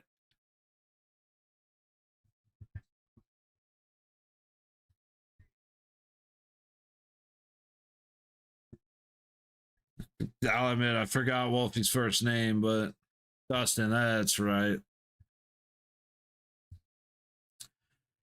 So far, dude, there's a ice issue on in the high corner of the visiting side, right over the Viva Las Vegas logo. something happened. As there's either a divot or it's judge it, and this is ice crews have been working on that part of the ice for a long time, and that's why it's held off. From what basic trying to lip read, trying to read the gestures, there's something like some kind of dip in the ice they're trying to work over and smooth out. They had both the captains out, they ran their skates over it and were feeling it, and of course they're not mic'd up, so you don't really know what's going on, but something's happening with the ice. They've got can after can. It looks like an aerosol can of like Insta Freeze or something that they're just trying to freeze water as quick as they can. So something happened on that part of the ice to the point where it's not skatable in a safe or fair manner, I would assume, is how they would put it. So we'll see how long they got to work on it. Probably ice melting, probably, which is wild because it's one of the coldest nights it's been in a while. So they must be having something under the slab busted. Something like that. Trying to take a look. Sinbin is where I go. So, like, I'm definitely down to, I give opinions of things, but I am not in any way a breaking news type of guy. If you want to know what's happening right now and you're on X, always Sinbin Vegas is all reliable. All right, let's see. Start has been delayed as there's an issue with ice under the goal line on the VGK side. The captains now come out to take a look. Meanwhile, music has been blaring. There's on-ice projection plus a spotlight on the damage part during all of this. Not sure that we can pause all this entertainment for a moment and try and get this sorted out. Yeah. I mean...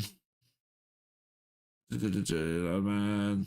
Okay, so that's all it is right now. That's all the information we have. So... we'll flip over, maybe not flip over, but let's see what's happening on the other games. At least check the scoreboard. Sharks over the Maple Leafs 3-1, 7:09 to go in the third in San Jose. 7 minutes gone in the third in Seattle. Mammoth over the Kraken 4-2 after coming back from a deficit. Utah has extended their lead. And the Predators over the Kings 4-1 with 7:17 to go in the second in LA. So, wait. NBA got a few close games last few minutes in the game. I got nothing but love for anybody who likes the NBA. I've got nothing but love if you end up dipping out to go and check out the NBA. However, I would rather stick my dick in a blender than turn on a professional basketball game. And it's not just to attack the NBA. I feel the same way about the NFL and the MLB and most sports that are like the big name sports. But I could absolutely understand people loving the game. I absolutely have nothing but respect for wanting to go watch it. But man, I just know. With MLB and NBA, but NFL too. Yeah, you can't hit anybody anymore, Cookie. The amount of bullshit calls that change games. You can't touch the quarterback. You can't hit anybody. You can't block anybody. Yeah, it's 100%. The rules have changed in football to where it is just too soft for me to enjoy. Me versus the world. That's exactly it, Cookie. Mr. Watts, what's going on with the game? Why is it postponed? Able to watch, but my app says delayed. Hey, cheers, Mr. Watts on the NBA. But there is an ice problem below the goal line on the visitor side of the ice. From what we can tell, because we're really not getting informed, there's some kind of ice melting issue, a dip formed, something wrong, where they're trying to refreeze the ice. They've been out there with aerosol cans, and now they're hitting it with a fire extinguisher, just trying to super freeze the ice real quick to what looks like fix a gap in the ice, like a chunk or a dip or something. Hey, Free, they make some real... Have you ever seen... Okay. food processor then, okay? The little ones that you can get from Amazon for like $30, dude. Don't be an asshole about it. You know what I mean. But yeah, Mr. Watts, that's what's going on. But they are now bringing the boys out on the ice. So we should be good to go in just a moment. They're hitting it a little more with the fire extinguisher as the boys come out.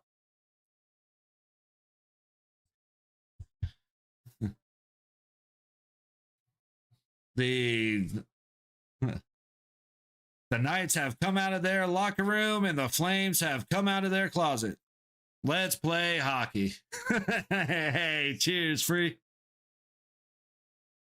We'll be having I am really looking forward to Saturday, man. Noon, Stars and the Avalanche, and then at 7 o'clock, Golden Knights and the Oilers right here.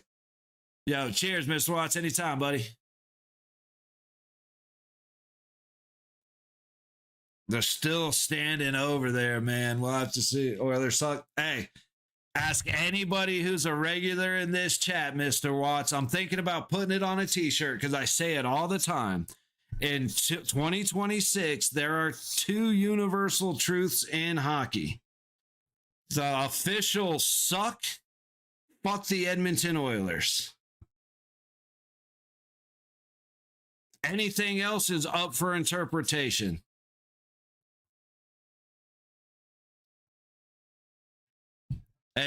I am convinced Oilers fans look down at their jerseys and they're like, fuck. All right, let's go, Edmonton.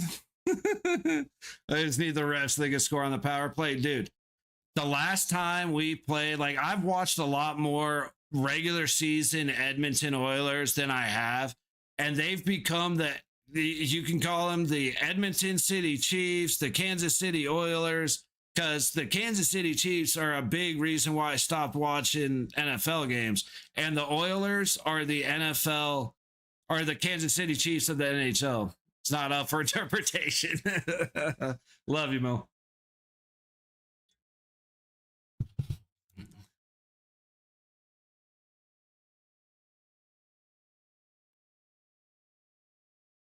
Like I said, it's as much as fuck the Dallas Stars, and I don't disagree. I do think Dallas Stars fans chose to be Dallas Stars fans. I'm pretty convinced that Oilers fans just, what's the word I'm looking for? What's it called? When the parent feeds the kid poison and shit to keep them sick. Is that Munchausen's? Munchausen's. Brett, yeah. It's their parents are not well. Kings back 3-4. No shit.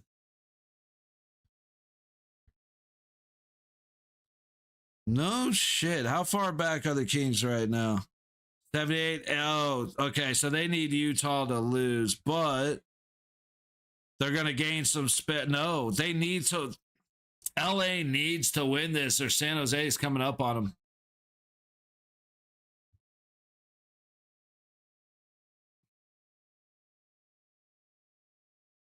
It's in par, and everyone else is.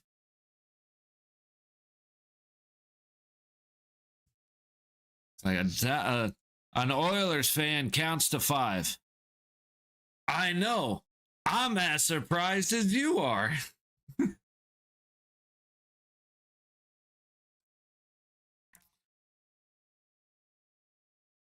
Oilers fans counting to 20 and a half, using every digit on their body since Gretzky went to LA.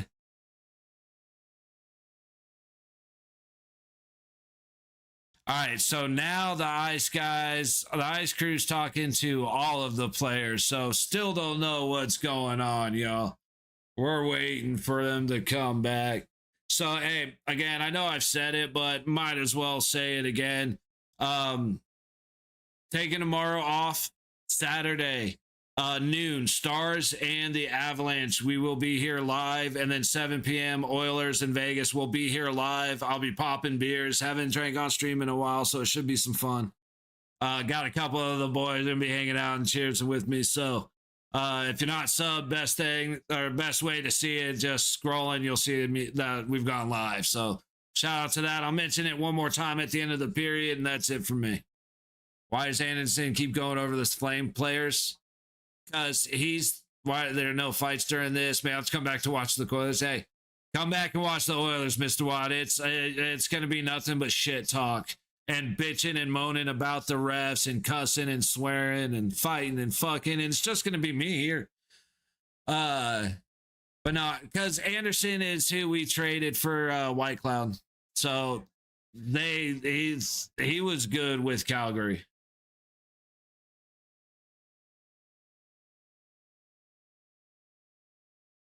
Still,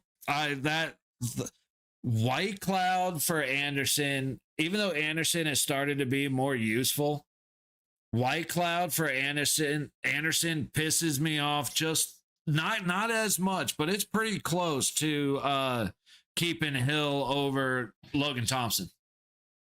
Just it's rage bait and it fucking works, man, because that shit pisses me off so much.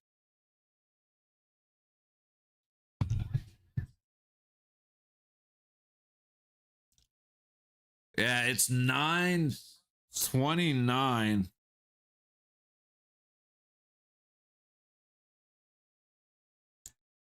So they're saying it's been 42 minutes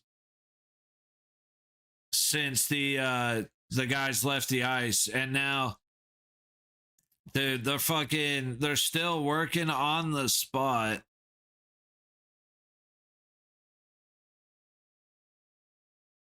Yeah, let me see.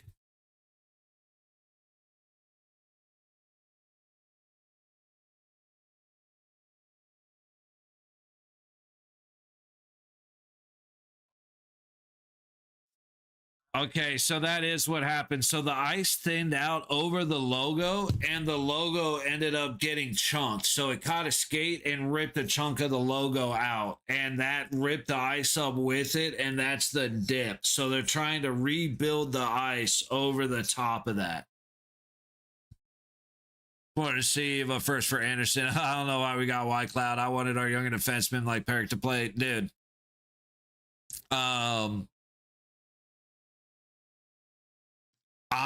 The shit that Vegas has done has pissed me off so much. Like, I liked Olofsson, but I knew he wasn't sticking around. I liked Pakal, but I knew for our defense, he just wasn't. He was going to be better somewhere else, and I really liked Pakal. But getting rid of White Cloud made no sense. Like, our team just decides, like, oh, you got an old guy? Sure, send him to us. Here's one of the few guys that we got young and built into our system. He's our best defenseman standing next to McNabb. Better than Theodore, better than, like he was up there with, like I liked him as much as I liked Martinez. And Alec Martinez is my favorite defenseman ever. And they're like, nah, let's get rid of him. Guys fleeced us in the Hannafin trade. That's retarded. Fleeced. Yeah. No, yeah, that was definitely, I hate everything about the trade, but in the Hannafin trade, yeah, we might have got you a little bit, especially getting him down here with Eichel. And it sucks, dude. I liked Hannafin so much. And then he started to struggle. Then he signed his extension, and then he just took a shit. And he's been doing a lot better lately, but man, he took a dive once he signed that extension. And it's been killing me. Dude, that ice looks so shitty.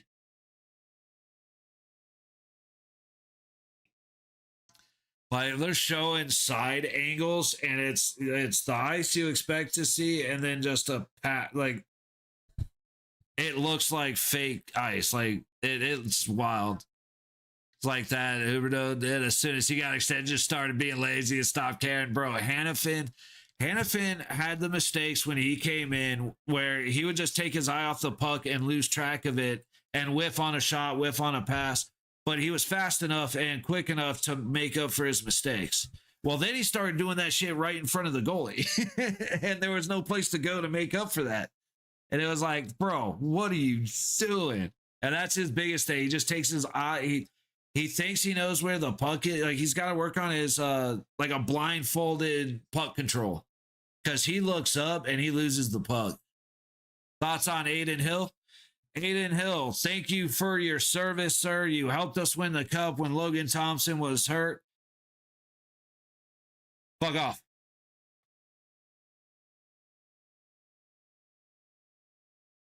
I could go into more detail, but I think that's kind of all encompassing, and they're getting ready to drop the puck. All right, finally. Eichel on the dot against Backlund. Dude's washed his fuck. Yeah, he did. Like Tortorella, I already had beef with Marner. They were on the Leafs.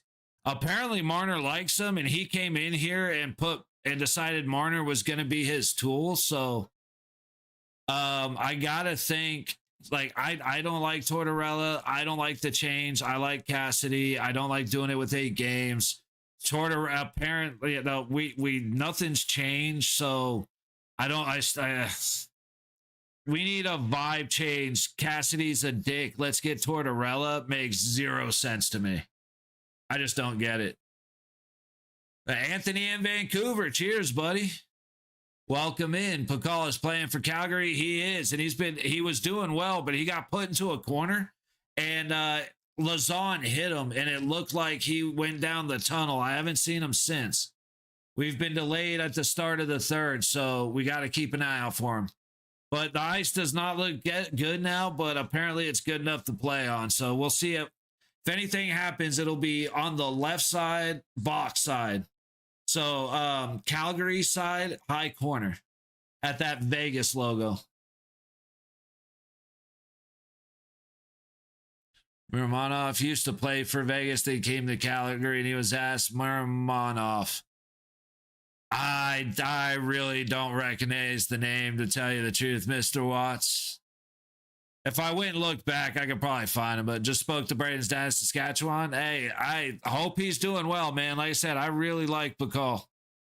Watching him go down with a potential knee or ankle injury is not good, man. So hopefully he's doing well. Got to see if he's, like I said, I'm looking out for number 94, man. Definitely prayers that he's doing well. $10 in my MBR play. If you win, words and thoughts and shit. Sometimes it's hard. What? $10 in my NBA parlay. If I win, make 320. Nice. Just need a Spurs game to go over 212. Damn, man. I remember when that was like, it was rare that I feel like it was more rare to have that kind of game late in the season. But then again, it's been so long. The last series I remember in basketball was the Lakers losing to Boston in like 2008 or something like that. 2007, 2008. All right, Olofsson takes it back behind his own goal. And Vegas is able to keep it in. Cycling to the middle. Tossed down to the low dot. Lazon on a hard angle. Forced to carry it around. Throws it in front of the net. Sissons and Riley Smith cannot get good wood on it. And the puck's on the high boards. Korzak down low. Brought back out to the blue line. Lazon loses it. Picks it back up. A little lazy on that play. I don't like it. And he turns it over. Strome gets it up ahead. Calgary attacking back the other way. Looked like a good backside opportunity for Perrick, but good hold up on the high wall. Riley Smith clears out to neutral. Anthony, I've got to be honest. I have no clue if Vegas is getting an NBA team. It's like the NFL, I don't watch. The NBA, I despise, man. I cannot watch it. All right, good news. Pahal is on the ice. So he went down the tunnel earlier, but he's on the ice now. Shout out for that. So that's good news. Yeah, like my Hurricane, I've suffered for 20 years being a Miami Hurricane fan. So it's as hard as it's been to watch college football. I've watched my Hurricanes play and it sucked. So this year was cool. But other than that, I watch hockey. I suffer through everything else. Dude, the NBA is unwatchable. Thank you, dude. That's exactly my point. Hey, Vancouver, a slap in the face, NBA with the Grizzlies. Hey, I'm going to have to take your word on that one, man. Like I said, the last time, like thinking about basketball, I know the 7-foot dude, Wembley. I know Luka, because somebody a week ago told me who Luka Doncic, whatever fucking it is. Other than that, I have no idea. I couldn't name you another NBA player. Like, I couldn't name you another NBA player since, like I said, like Rondo was playing for the Celtics. Flames backhand into Vegas territory in the high corner. Giveaway Shea fighting off the sticks, but McNabb ends up losing it. Quick shot by Whitecloud, tip wide of the net. Hart tries to cover it, but he's taken around the side. And it was never frozen. McNabb trying to feed it to Theodore. He protects the puck and works it up. Eichel gets out. Howden has a little bit of speed, but he'll hold up at the blue line. Eichel trying to do too much. Works it back into neutral. 17-2. Good grief, man. Yeah, that's a fucking ass kicking. That was supposed to be getting Sonics back. Don't think NBA should be expanding too many bad teams as it is. Dude, it's just, they got to make it watchable again. And it's unwatchable because of how the game is played. Oh, quick shot. Marner hits the skates of the man in front of him. Puck back to neutral. Korzak retrieves over to Lazan. And Lazan's going to start working north. Pass up ahead. Marner across the blue line trying to swing it around deep, but Calgary cuts it off and clears it off the glass out of play. The Hornets are good this year. Yeah, see, I got no idea what you guys are even talking about. But yeah, it's the way the game is played. There's no physicality to it at all. And if somebody even, the amount of clips I've seen of LeBron diving 12 feet onto the ground when he wasn't even touched and he gets the call. I can't do it. I can't do it. Pretty sure the NBA is, well, they've proved it, kind of, right? Like the people getting arrested and shit and all the, yeah. About FBI investigations, exposed and fraud in the NBA. Oh, dude, I am convinced every professional sport has fraud. It's just a matter of how bad it is based on how much money is at stake. So I think rigging happens a little less in the NHL, but it happens. There's a lot more money in the MLB, the NBA, and NFL, so it happens all the fucking time. And it's a matter of time before everything's proven. Like, they already had refs admitting to taking bribes and shit. Like, refs took bribes, players took bribes in the back in like the 70s and 80s. You think they're not doing it now? Just because it's not the mob threatening them. It's guys a lot more powerful and dangerous than the mob. When the second strings play, the Stars ruin it for me.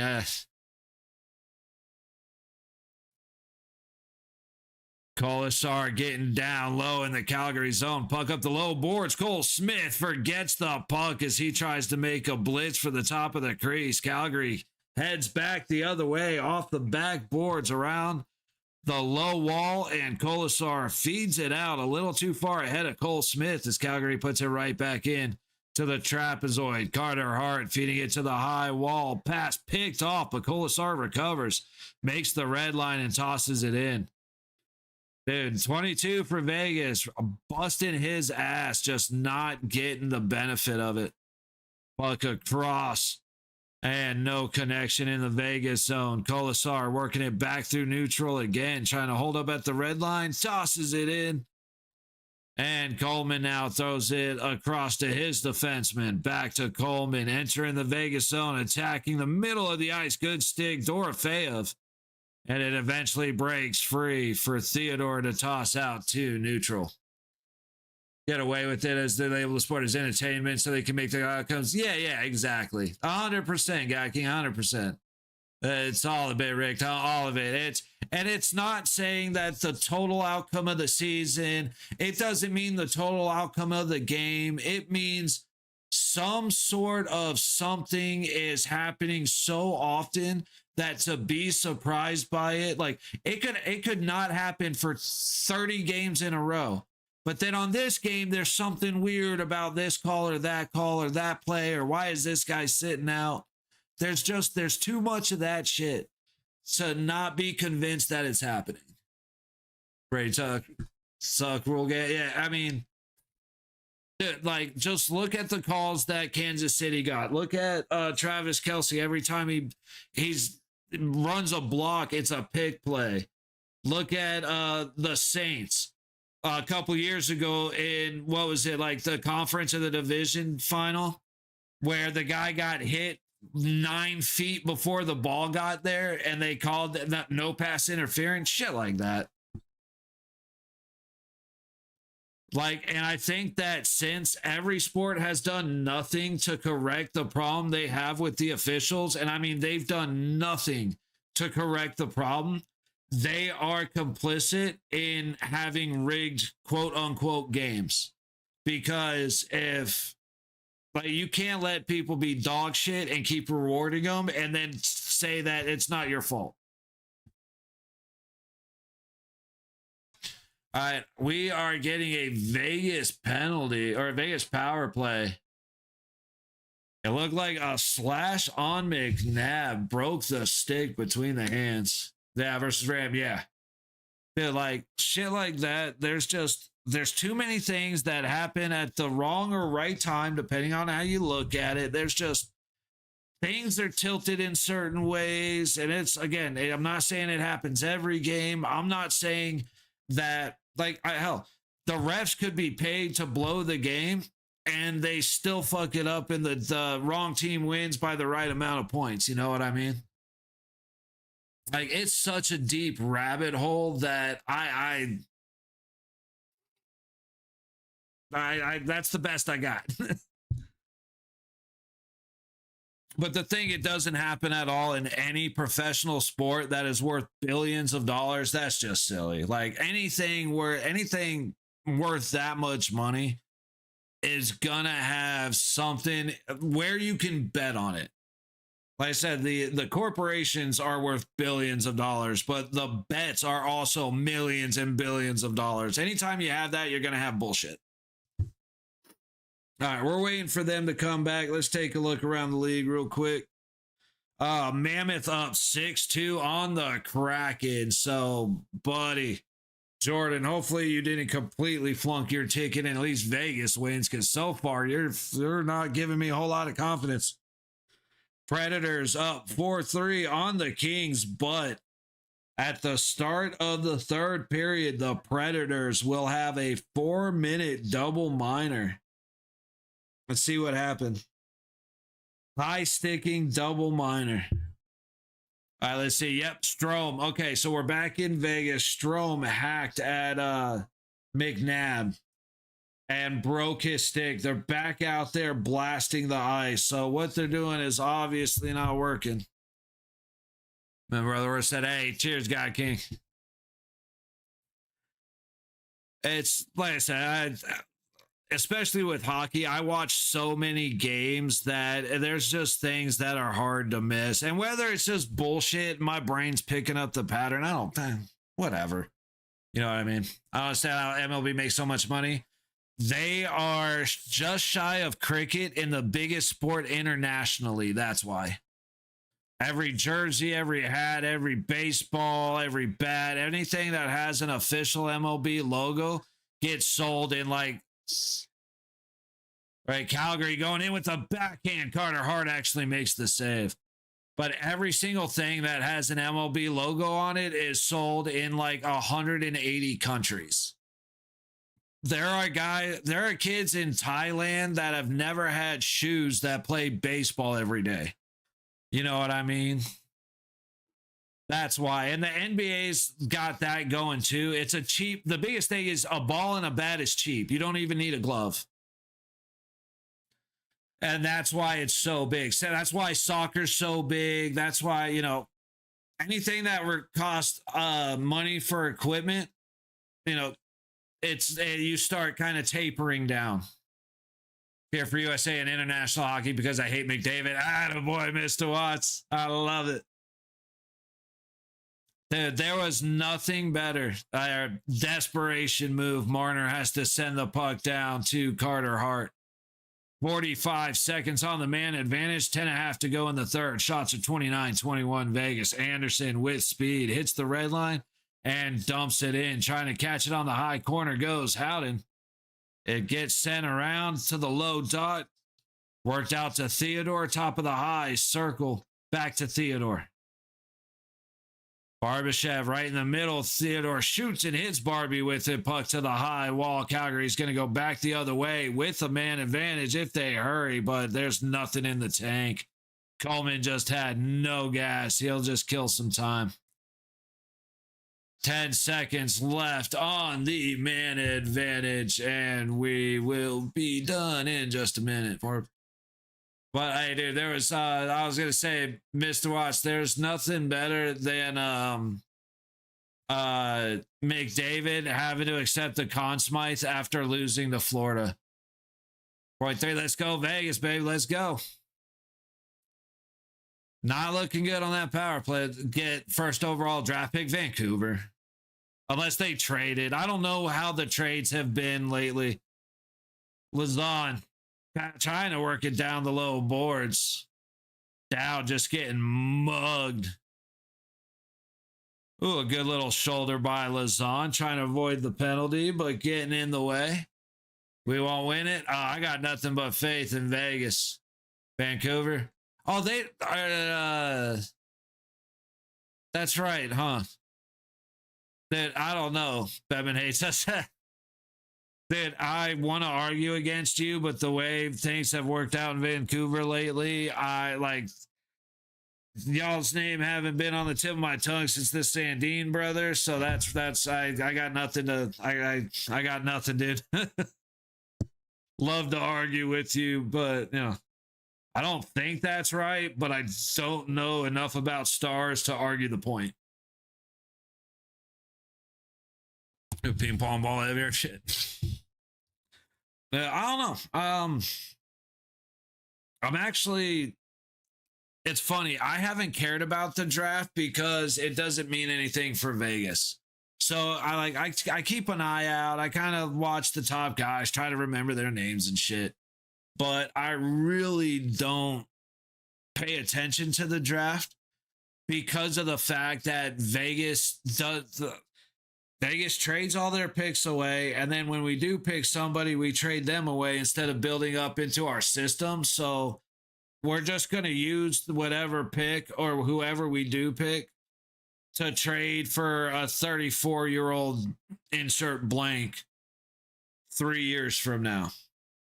So until we start trading our picks and our young, or stop trading our picks and our young talent for old guys. Wait, Rich, I'm 35. Shout out to the old guys. But as soon as until we stop doing that, like the draft is just hard for us. First round picks for the next 3 years. It's like why even bother watching, right, Mr. Watts? Calgary new arena looks like it's going to be a beauty. That's cool. Dude, that's one thing. Like, I am down for everybody having kick-ass arenas. I want the crowds to be full. Hockey games are more fun to watch when there's 16K plus. Everybody cheering for whoever's the home crowd. Now, in Vegas, it's like 45% tourists and, to be honest with you, Canadians, because a lot of y'all come down to Vegas to watch your teams. Why not? They cater to y'all and they don't give a shit about the locals. There's hours of me ranting about that shit. But in most, like T-Mobile is still cool. The pre-show is still awesome. The atmosphere is still sweet. But, you know, the Knights chant during the anthem is great. But, man, they really killed the vibe when it's 60-40 tourists. They wanted to be the new Cirque du Soleil, so I was born in Florida. I was a Panthers fan for a long time. Kind of stopped watching hockey for a little bit. When I came back, it was Marchand's first year at Boston with Chara, Lucic, Bergeron, Tim Thomas, Tuukka Rask. So I became a Boston fan. And then Brad Marchand pissed me off so bad that I started to hate Boston, and that's right when Vegas came onto the scene. Dude, Lucic is a monster. He was like Lucic, Bergeron, and there's the other guy. I can't think of his name right now. But like Chara on there, like that team was great. I really enjoyed them. When he played for us, he was washed though. Yeah, he was burnt out by the time you guys got him. He was just kind of a thick-headed bully by the time he got to Calgary. Vegas trying to work it up. Barbashev gets it in just ahead of the offsides. Riley Smith has to make a little dodge to avoid interference, and Klapka gets it in. Theodore feeds it to the low corner. McNabb works it up and out. Barbashev across the ice. Theodore into the zone at the high point. Up ahead to Howden. He shoots and he scores!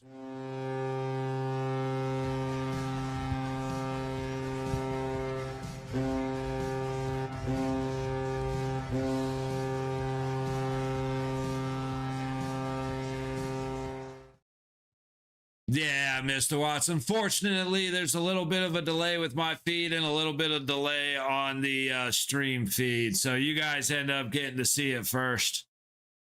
But that was just a great feed to the middle. Howden's gets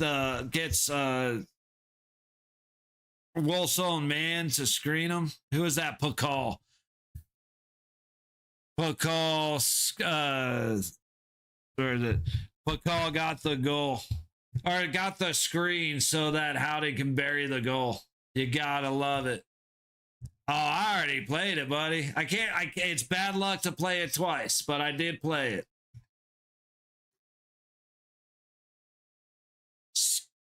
Where is it? Hang on. Scoring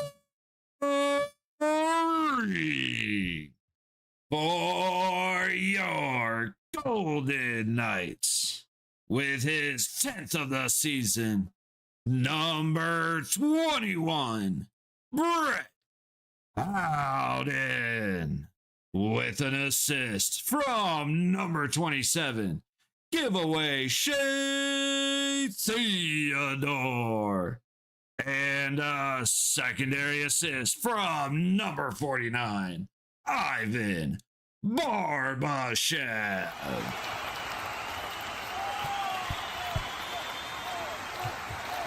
No.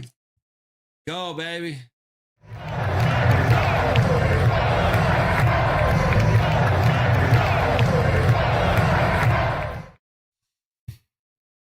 .652 to go in the third. Puck drop to the left of Carter Hart. Vegas working their way out on the low side of the zone. Tipped ahead, and it was not tipped. Icing on the Golden Knights. Boom, boom, boom, boom. You won what? Oh, beautiful goal, baby. Beautiful goal. What you win, Jordan? Wait, you said you took a you took something, right? Thanks, bat win. There we go, baby. Cubaton. Go. Go.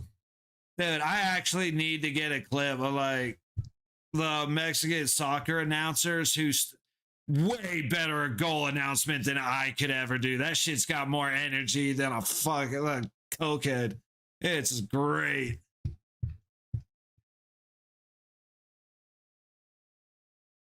Puck into the high corner of the Vegas zone, back to the high point, across the blue line, fed down to the middle, low dot, trying to backhand it to the center of the ice, hits the skate of Dowd.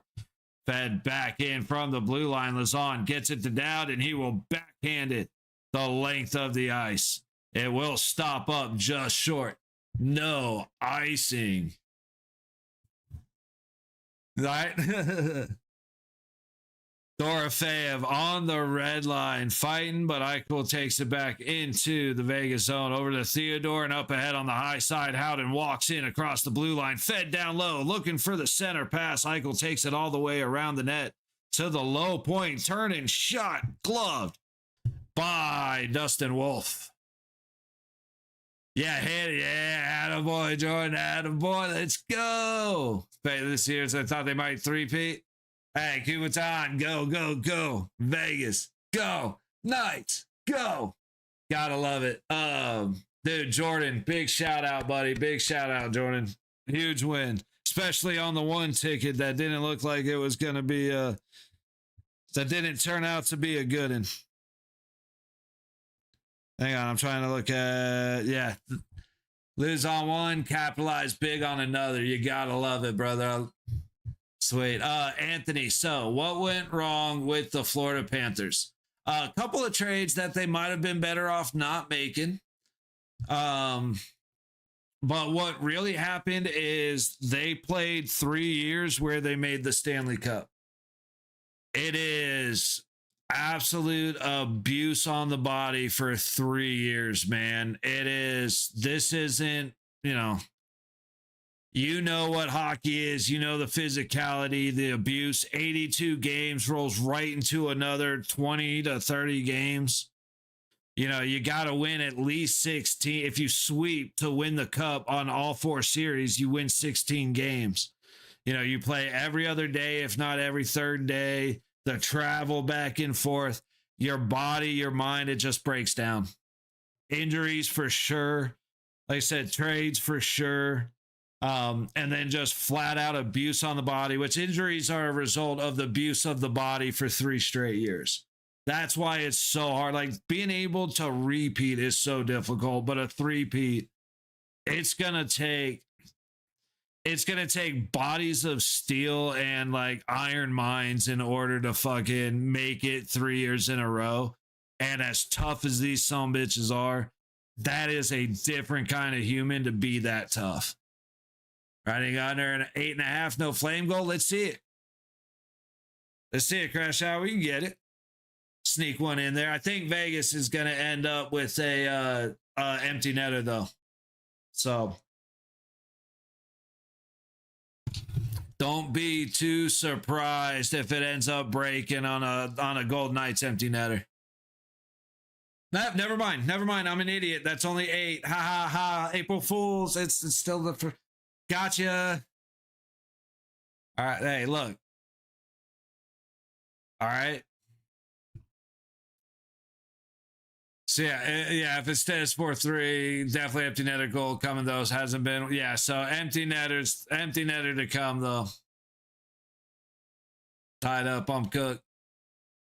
Really tied, yeah. Nah, it's we'll see what happened here. Dude, Farabee got blasted on the ankle with a slap shot from out high. 5:12 to go in the third. Shots are 32-21 in favor of the Golden Knights. Joyce definitely something. Hey, Crash Out, I appreciate you, brother.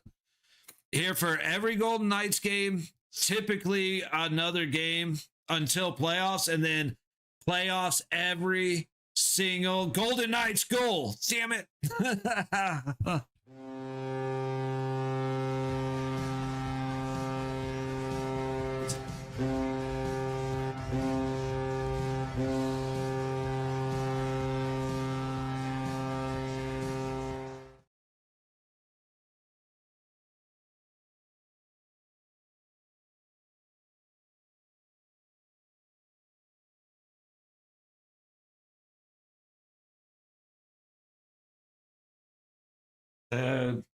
Thorpe, so Marner scores 2 that are coming in. Hey, no empty. I doubt. Well, we'll see. Yeah, it's probably just cashed out in the Kraken game before they scored the over. Damn, dude.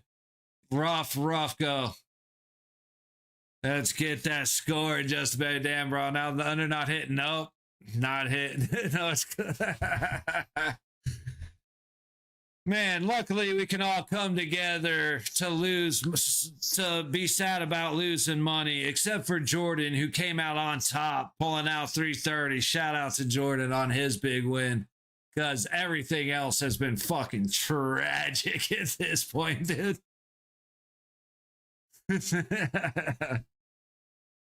Hey, man, we'll see. 4:15 left in the third.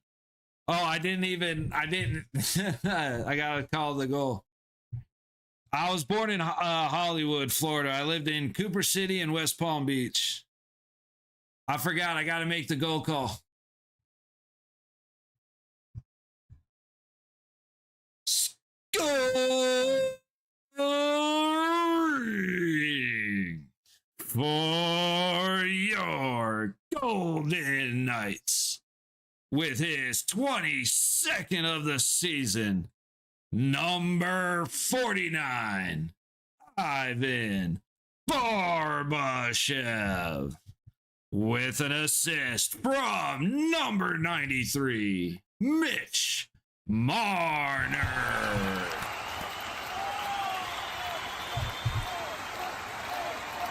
Bucks fan, nice. I was always a Marlins fan. I grew up a Marlins fan. Shot by Calgary, fought off by Hart, goes high and over, up to the high point, fed down low. Theodore picks it up below the baseline. Giveaway Shea touching the puck late in the game. Always a danger to us all. Eichel with speed. Gets into the zone, fed across, pass too hard. It goes high off, houted stick into the high corner. He collects, trying to get back to the point. Barely kept in by Vegas, but turned over to Calgary. Mr. Watts, yes, actually, I have an official Florida Marlins baseball bat that's signed by Gary Sheffield. One of my dad's close friends worked at Pro Player Stadium for forever. Oh, empty net goes wide. 2:30 to go in the third. Empty net, Calgary. Face off coming back to the Vegas zone. Yeah, they did. Yes, they did. Yep. But yeah, Mr. Watts, I was a big Gary Sheffield fan. But I've got like somewhere stored away, we've got batting practice balls from a bunch of different teams. I was, like I said, Miguel Cabrera fan. Conine, I can never remember his name, the first baseman back in 98 when they won it. Like, we moved out here the year that the Marlins won it. So if we didn't move out to Vegas, my dad would have been at the game. But yeah, big Dolphins Marlins fan. Yeah. For a long time. I like Pro Player a lot. And where the Dolphins played too. Yeah, that was Pro Player Stadium. Another empty net attempt goes wide, dude. I could see you two like an old cartoon, eating your fingernails like you're playing an accordion. Goalie call was made. Down two, better shot with goalie. Yeah, no, I mean, if you're down two with 3 minutes to go, 3.5 to go, you're pulling the goalie. Yeah, hey, that's it. That's the one. Hey, Jordan, man. Unfortunately, that stuff I don't get to do because of I'm not enough subs and all that stuff yet. There is a link, but like Drum Aginla. I know the name. I can't remember enough to like I haven't really thought about baseball since like 2003. So with the super chats, I don't have monetization, so I don't have super chats. There's a dono link. I think that you can leave a message and I can just sit here, refresh. I don't know. It's been so long. I don't even know if it still works. But until I hit 500, we're stuck there for now. Met a son playing here in Delta BC. Right on, dude. I'm going to either cry or smile in 2 minutes, bro. Like I said, just keep chewing on them fingernails. Hope you don't get down to the bone. Him over 4.5. Team to win there 5-0. Let's see. Ooh, Carter Hart just got shoved by Coleman as McNabb was bouting with him. Colasar cannot. Ooh, he does clear it. Puck jumps over the stick. That should be a penalty. That should be a hold on Calgary. No call. Ball collects back in Calgary, in the Calgary zone, across the red line, dumping it into the low corner. McNabb there first, but it is whistled dead. 1:49 to go in the third. Shots at 34-22. Vegas 5-3. Golden Knights. Flames sold. Dude, the Flames are the Flames, man, unfortunately.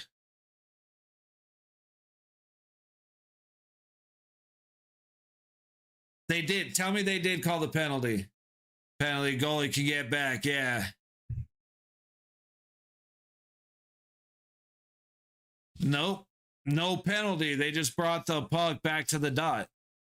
Stoney attacking the other way. Comes back to Hannafin. Hang on for a sec. Let's see.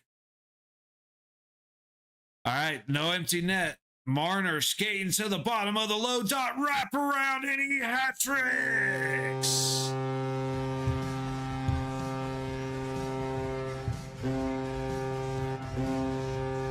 Doesn't score.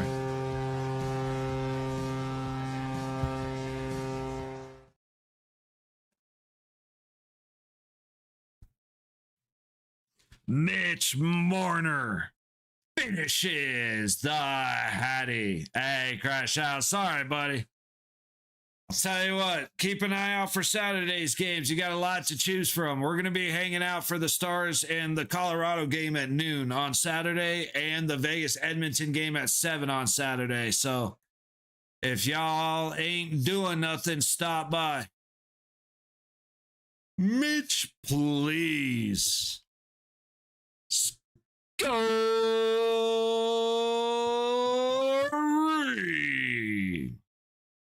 for your Golden Knights with his 23rd of the season and a hat trick.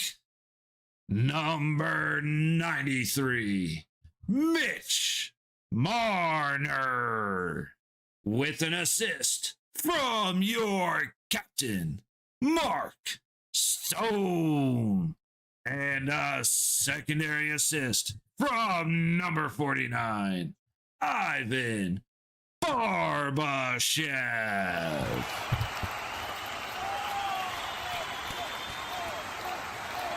Hey, Mr. Watts, sounds good, buddy. Good night. Appreciate you hanging out with me, man. It's been fun. If you're a drinker, buddy, if you're a drinker or a toker, bring some with you Saturday, because I'm going to be pouring some drinks. We're going to be having some fun. Hey, Anthony, cheers, buddy. I hope to see you this weekend as well, sir. Cubiton, let's go. Where is it? Go, Knights, go.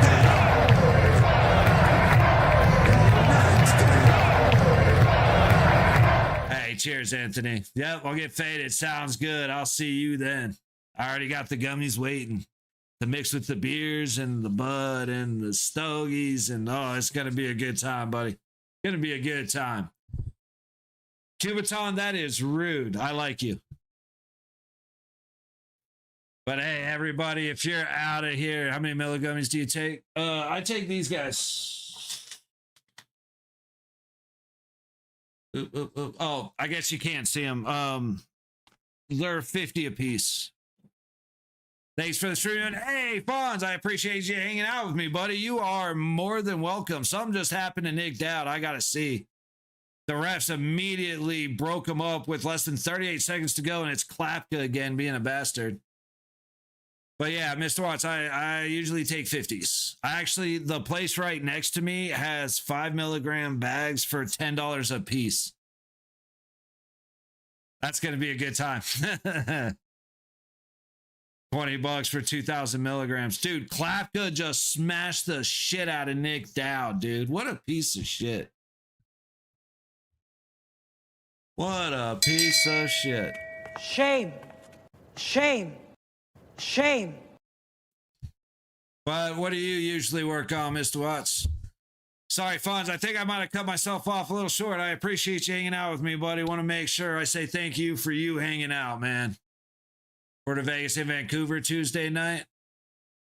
Hey, yeah, we'll be here, buddy. Ooh, unless it's maybe we'll be here. Hopefully, let me see. Hang on, I gotta check the time real quick. Tuesday. We should be here.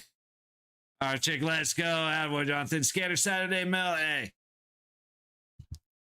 Hope for the best, prepare for the worst. Accept the fact that you already lost and let yourself be surprised when you win. Right? Dowd just skating with the puck across the blue line, leaves it back and to Dowd, fakes the shot and passes it to Kolasar. Calgary's able or trying to get up to the point. Theodore keeps it in. Shot from the top of the high circle, fought off, and that is game. And what a game it was. Very surprised to see Vegas pull it off, to be honest with you. They make me nervous against the Vancouvers, the Calgarys, the Chicagos. But so far, we're doing good. We keep winning, so I can't really complain all that much. Mitch Marner's got to get the seal of the first star, and then the other two, I don't even know. Give it to somebody. Give it to Barbashev and Dorofeyev, whatever. But, man, what a Carter Hart. I am worried, dude. I am so worried. But we prevented Calgary. I said at the beginning of the period, if Calgary scores 4, they don't lose. However, Vegas is one of, if not the best third period team. So it's going to be hard for a team like Calgary to have more than in the tank than the Golden Knights. And that basically just proved itself right there. So sweet, dude. So I do want to look because I don't want to miss a day, but also tomorrow I wasn't really impressed with the games. So I was thinking about skipping out on them. Let me go back to Friday here. Flyers, Islanders, and the Blues and the Ducks. I mean, the Ducks matter for us, kinda. We're not in any danger of really causing any problems, but the Edmonton game and the Anaheim game, you know what I mean? Like, maybe at a sports bar, Comcast feeling with scripts. We lost our local ABC channel here. If you have a computer, I can do the thing very briefly.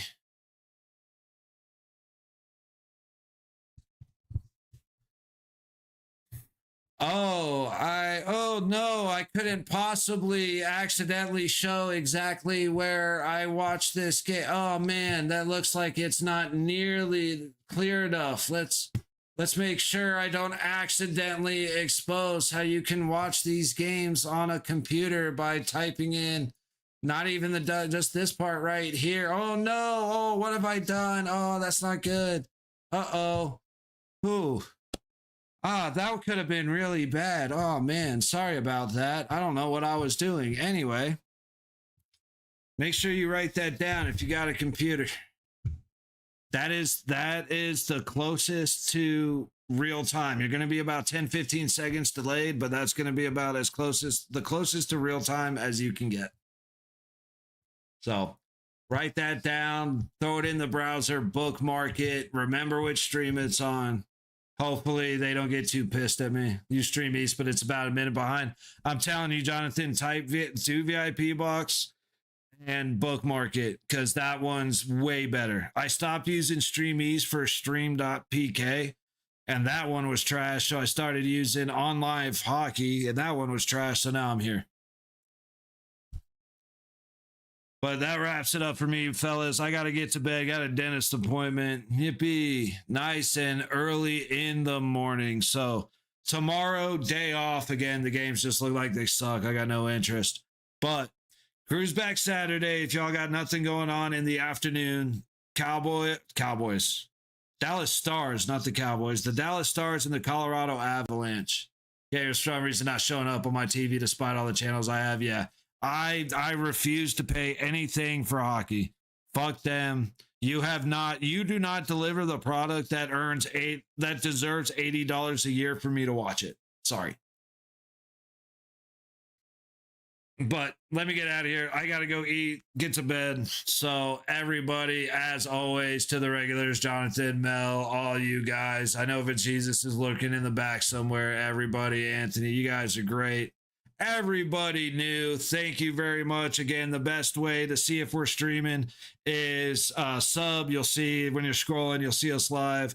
Just remember, Golden Knights games, and once the playoffs start, every single playoff game, we will be right here going live. So looking forward to that. Enjoyed the shit out of this stream, man. That was so much fun. Again, when the chat flows, it keeps the conversation going. And it's like we're hanging out at the bar, which is the whole goal. Jonathan, good night, buddy. Go Knights, go. 2 in a row. We're almost setting records this season. Happy Thursday, everybody. Be safe tomorrow, and I will see you Saturday. Good night. See you then.